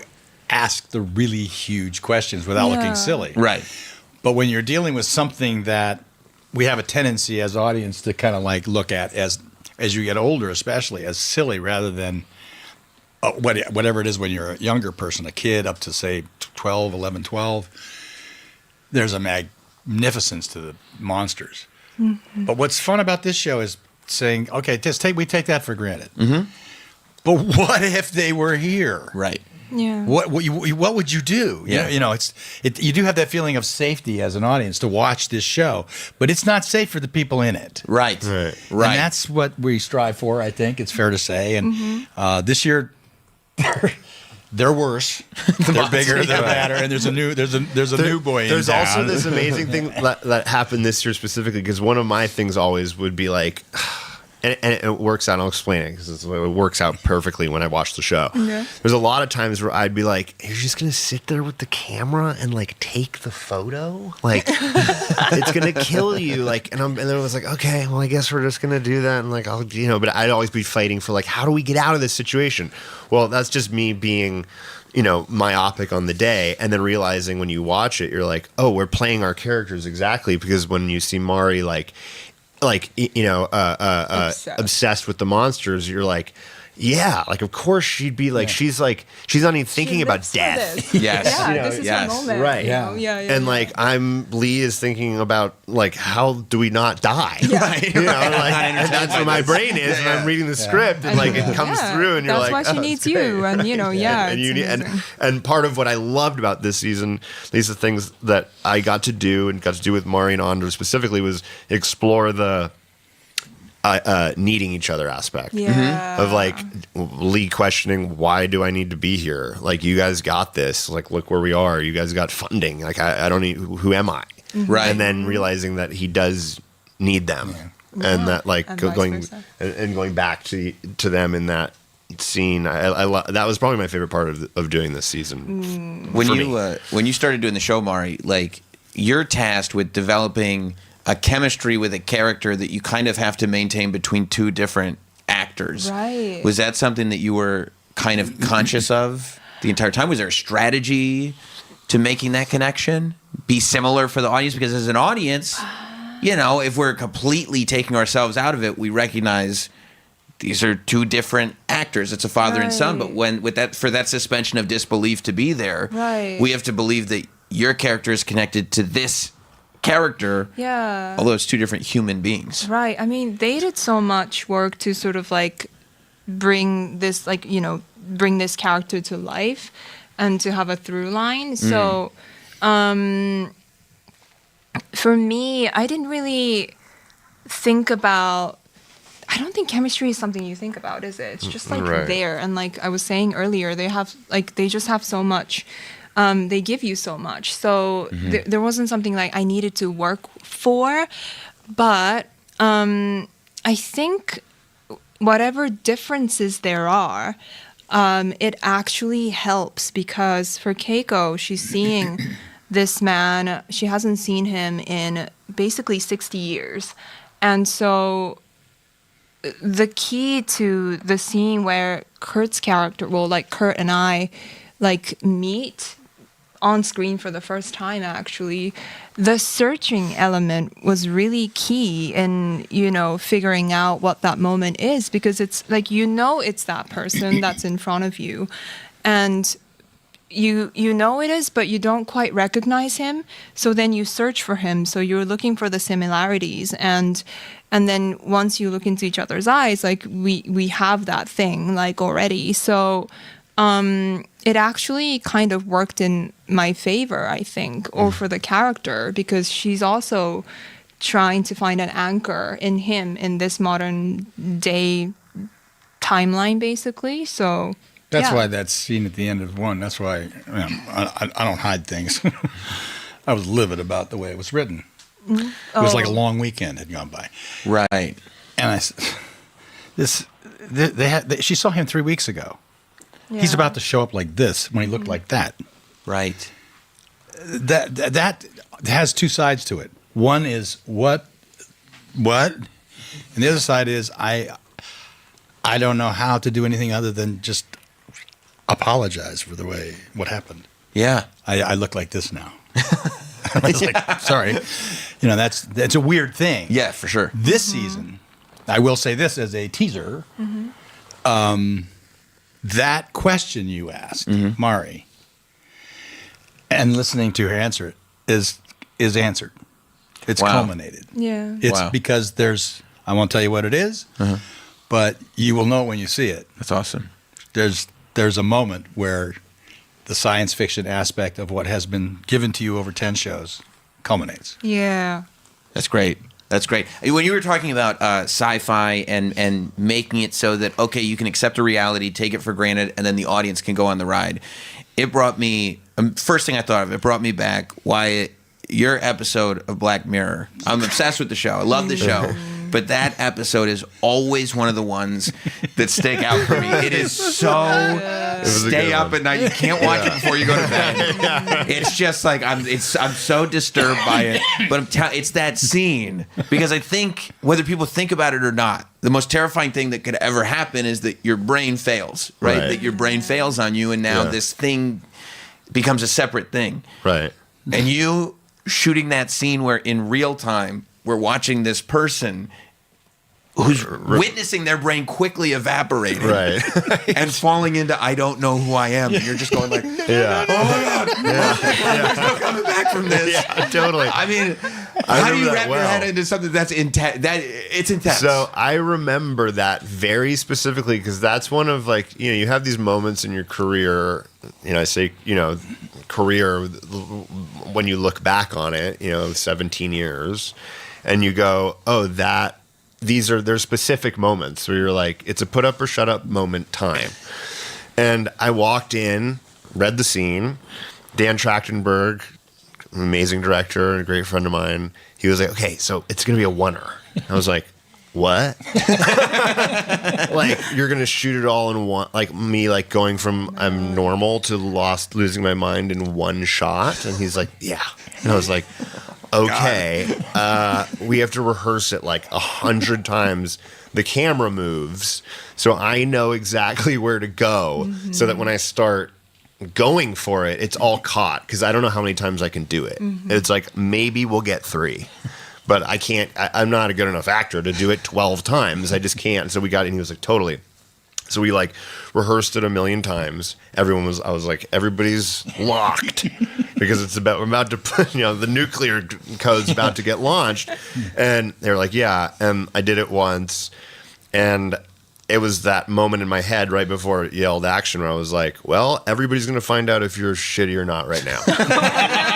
This is the moment. This is the moment. Yeah. Like, this is it. Like, you're either going to suck and blow it or it's going to be great. And there's no in between. Right. There was no, and so it was like, I'm going to go 110 3 times, and that's the end of the day because I won't have anything left. And we did it, and it turned out to be really great. And there are other moments like that built, but yes, that moment for me has been very specific in my head. Is like that was a make it or break it moment in a way for me. Yeah, for sure. It's on YouTube somewhere, but it was one of the entertainment shows uploaded an old interview that they had done with you on the set of Tombstone in like 1993, and Wyatt, you as a little kid are on the set of Tombstone, which is, I mean, by the way, one of the greatest movies ever. Tombstone just rules. Wyatt, do you have any sort of little kid recollection of being on that set? Oh, no. Huge. I mean, I was 7. I think I was 6 or 7. The movie business, movies used to be more like a circus environment than they are now. Now there's a lot more distractions and people with their phones, and there's a lot more rules. And It's just the way the world has worked in any corporate structure. Like there's just more, it's less of a circus environment. And the thousands of lawsuits that took place. Yeah, exactly. In between 1991 and 2026. The business has changed. Things have shifted. But like, there's so many memories. Dennis Lydyard, who's here now. There he is, right over there. I'm talking about you, Denny. He's been with my dad for 37 years, and he's like my uncle. I was in Dennis's arms when I was 2 years old, watching my dad get electrocuted by a fence. He's makeup man. Dennis is a makeup artist. And Denny's, so that movie, like with Denny there, and a lot of other people that my dad worked with, they were constants on the set, and so that brought me a lot of like familiarity, and so I'd like drive the actors to set, and it was a super cool Western town that was built. Mm-hmm. So all the houses and the establishments were like real. Right. So I'd like wander into like the empty saloon, and like you like kind of wander around. You're in this like West world that was real. I'd get like unlimited cheeseburgers. I remember that. Like, there's so many little things I remember from it. And at the same time, very important to my psyche now in terms of being an actor, we'd go home from that like magical, amazing set where it was like so cool. But then I'd go home, I'd sleep on the couch, and then like, my dad would probably think I was sleeping or something, but I'd like, be half awake and watching him till like 3 a.m, smoking cigarettes, writing the next day's stuff. And that's cool. And so there was like this balance between this is so fun, this is so cool. Oh, and it's also like impossible and you don't sleep. And yes, you saw the work part of it. The work part of it was like, to do all of that stuff that's like so awesome and like cool and great. Like the work part of it behind it is like endless and impossible. Yeah. And so those things, like that movie in particular, definitely like really stuck with me for those reasons. Kurt, this is gonna sound like a question that's blowing smoke, but go ahead. I'm sure you won't mind. Fine, go ahead. I mean, when you look at the amount of iconic roles that you've played over different eras and decades, and these, I mean, you talk about, journalism being forever and scenes being forever. There's a lot that you've done that is forever, going back to, I mean, you could go back as far as you want, but you could talk about Tombstone, you could talk about The Thing, you could talk about Big Trouble, you could talk about, I mean, all of these movies. I mean, going all the way up to, Hateful Eight and all that's all forever, even Stuntman Mike. Santa Claus. Santa Claus. It's all great. I like that one. Is there a secret? And I was like thinking about all these characters, and every single one has this level of cool. And I think that that's why they're mimicked. I think that that's why now you still have people at Halloween that are dressing up as Snake Plissken, and all of those characters that I just mentioned are still, 40 years later, staples of, I'm a grown man, but I have to dress for Halloween. This is what I'm going to dress as. Is there a secret to portraying cool in a character? Or is that just... Gee, that's really nice of you to say all those things. It really, really is. But I was, you talking about playing hockey and playing baseball, then going into this business. I watched my dad. He watched his dad. His boy's watching him right now. He'll go on those sets and stuff. And I did, early on, realize for me, well, this would be really fun, but I wouldn't do it that way. I would do it this way. And I started doing that. We'd put plays on in our backyard and stuff like that. And then when I was 11 years old, I did a television series called The Travels of Jamie McPheeters with Dan O'Herlihy. This was in 1963, 64. And I watched it. The only time you could ever see anything was on TV, so you only saw it once. And I remember watching the first 4 episodes of that, and I just hated everything. Hated everything I was doing. Didn't like it. And then I remember literally going to bed and saying, well, like your moment, I'm going to find out right now whether they like it or not, but I'm not. I'm doing this my way. I was 11. Wow. And I went to work. Nobody noticed a thing. Yeah. When I saw the show, okay, that's better. That's more real. And Dakota Fanning and I is one of my favorite human beings and actors of all time for me. Wow. Had this conversation. She said, what did you do? This is when she was 10. She said, what did you do when, and this is not a comment on the director we were working with. This is a comment on other directors. What did you do when you didn't really want to do what the director wanted to do? And I said, I played stupid. She said, what do you mean? I said, I would look at him and say, okay, I got it. And I just go in and just do it. And sometimes they'd come back and direct some more. You have to understand that I'm a person who believes the captain of the ship is the director. You're there to make his or her vision. But if they don't have a good vision, and you've talked about it, we're going to San Francisco. The fuck are we doing in San Jose? Right. Why did that happen? I could see that happening right around Fresno. And I wanted to go to San Francisco because you said we were going there. And then you just kind of let it drift over into San Jose. What are we doing here? And when that happens, as a younger person, you have to be very, I think you have to be very careful. But then another time it happened for me was when I got cast as Elvis Presley to play Elvis Presley. I'd worked with him. I can imitate anybody if you give me 15 minutes. Just something my mom could do that we used to laugh about and do. You take little pieces of anybody and bring them to fruition. And I just said, well, okay, I'm doing this my way, no matter what. And I was really fortunate in that John Carpenter then was cast as the director. And his vision, I fit it. And we spoke the same language very quickly. And I got to do something my way. He got to do it his way, and it went together. And that changed my career. That was like... It was perfect for me because they were making all kinds of fabulous, totally reasonable jokes. Oh, great! This guy, the Disney guy, is going to play. What? Who's going to play the Colonel? Abe Vigoda? It was like perfect. It was like the bar was set here, so that made it, very, very plausible for me to be able to go above the bar. But it changed things. It was like. That was a shocker to everybody in the town. They go, what? And the next thing I did was use Cars, which was so far from that you couldn't get it. And the next thing I did was Escape from New York, played Snake Plissken and created. And at that point I said, fuck this. I'm going to create all the characters I want to create. And if it doesn't fit the business and if it doesn't fit the way it's supposed to go, I don't care. Yeah. I'm not here for that. I want to create characters that people can remember and really enjoy, and in stories that they can remember and really enjoy. So I just started doing what I wanted to do, which was you do it for yourself. Right. I hope you like it. But I'm here playing this game because I want to play. Yeah. I want to hit the ball. I want to win. I want to be free to do what I want to do. Hopefully we win, and hopefully you'll all cheer and you'll all enjoy and come back tomorrow night.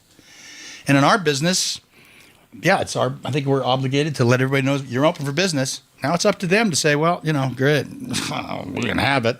Or, that was good, man. I'm really glad I found out about that. Yeah. Really glad I saw that. So I don't know. That's my full banana. Yeah, as it turns out, you were right about all those characters. There's no right or wrong. You either get accepted or you don't. Yeah. There's plenty of people who love Captain Ron and plenty who don't.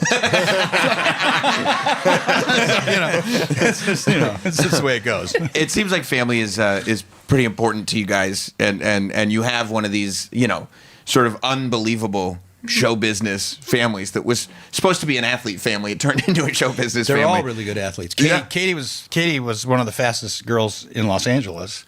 Wow. And she played really good soccer up until the age of 15, 16. Oliver's probably the most gifted athlete in the family. 100%. He's a plus one. He's just naturally gifted, Goldie was a professional dancer. Right. So physicality in our family is kind of our first it's our first thing. And then after that is, well, what are you going to do with it? Well, you can either do something with it in sports or there's this business. How'd you feel when you found out that Kate was nominated for an Oscar? It's like, yeah, you think? Hey, Fred, I got this part that I really want you to do.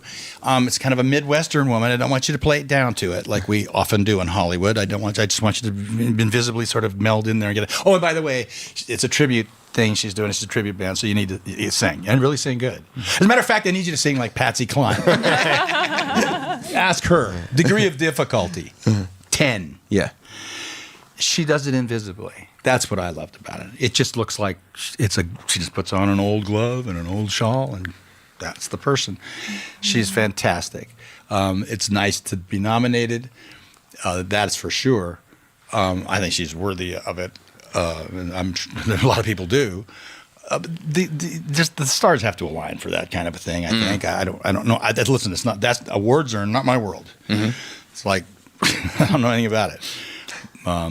But I got more action dolls by 3 times than any other actor. So it's like Tarantino said when I gave him an award for Jason Lee and I gave him an award for which is really a cool award for it's a wardrobe people, designers or whatever. He got his award and he said, my movies are known for the way the characters look. Yeah, they're known for that. He said, I've never had a designer or a costume person even nominated. I don't think I've never certainly won anything for the award. He said, but we own Halloween.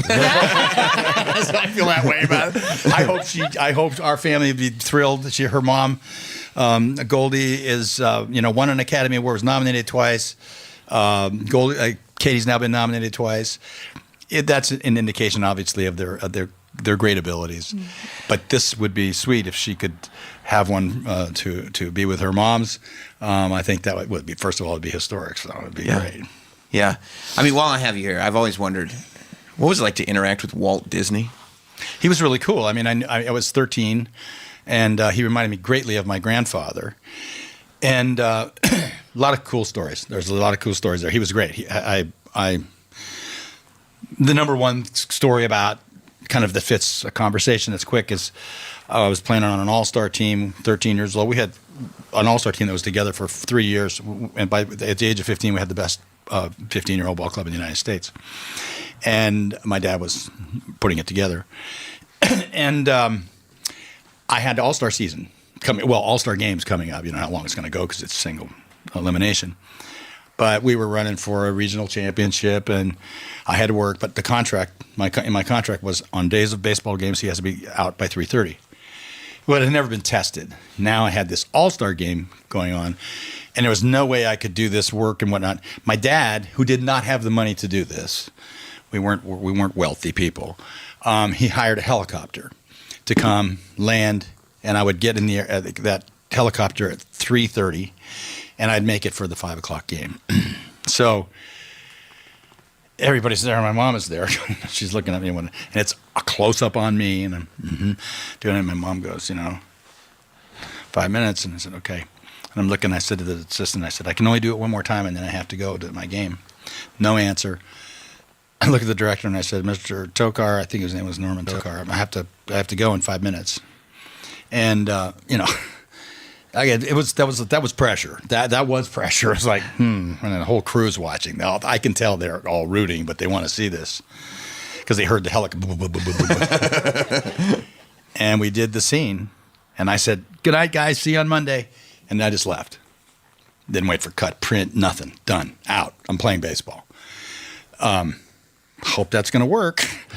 Go to the game. So play the game, and happen to knock in the winning run in the extra innings. Not bad. And Monday comes, and I'm on the set thing. The crew is like, yeah, love you. But it's like, maybe not so much on the brass side. And on the set comes Walt Disney. He walks over, and he's walking up to me, and he's, morning, Kurt. I said, morning, Mr. Disney. He said, rumor has it you got the game-winning hit. I said, yes, I did. He said, attaboy. That's who Walt Disney was. Wow. He knew who I was. Yeah. I think I can give you 1,000 Walt Disney stories. Yeah. He's an awesome human being. But a deal's a deal. Yeah. On top of, way to go. Way to win the game. It mattered. Yeah. That's awesome. Well, you guys are fantastic. And I'll tell you, like, I've done a bunch of these, and it is not only, maybe the word's refreshing. This is the best one you've ever done. You guys also genuinely enjoy each other's company. Yeah. I can't tell you how many times the cast comes in and they're just all waiting for each to answer their own questions. You must have a good sense for like, oh boy, those two are going to So to see this, I think that all fans of the show will probably be very glad to see you guys interact and everything, and you've just been fabulous. Of course, Monarch, Legacy of Monsters, Season 2 is on Apple TV. It sounds like we're all going to enjoy it very, very much. You guys do a tremendous job with it, and I appreciate you guys being so generous with your time. Thank you. Thank you very much. Appreciate it. Thank you. Thank you.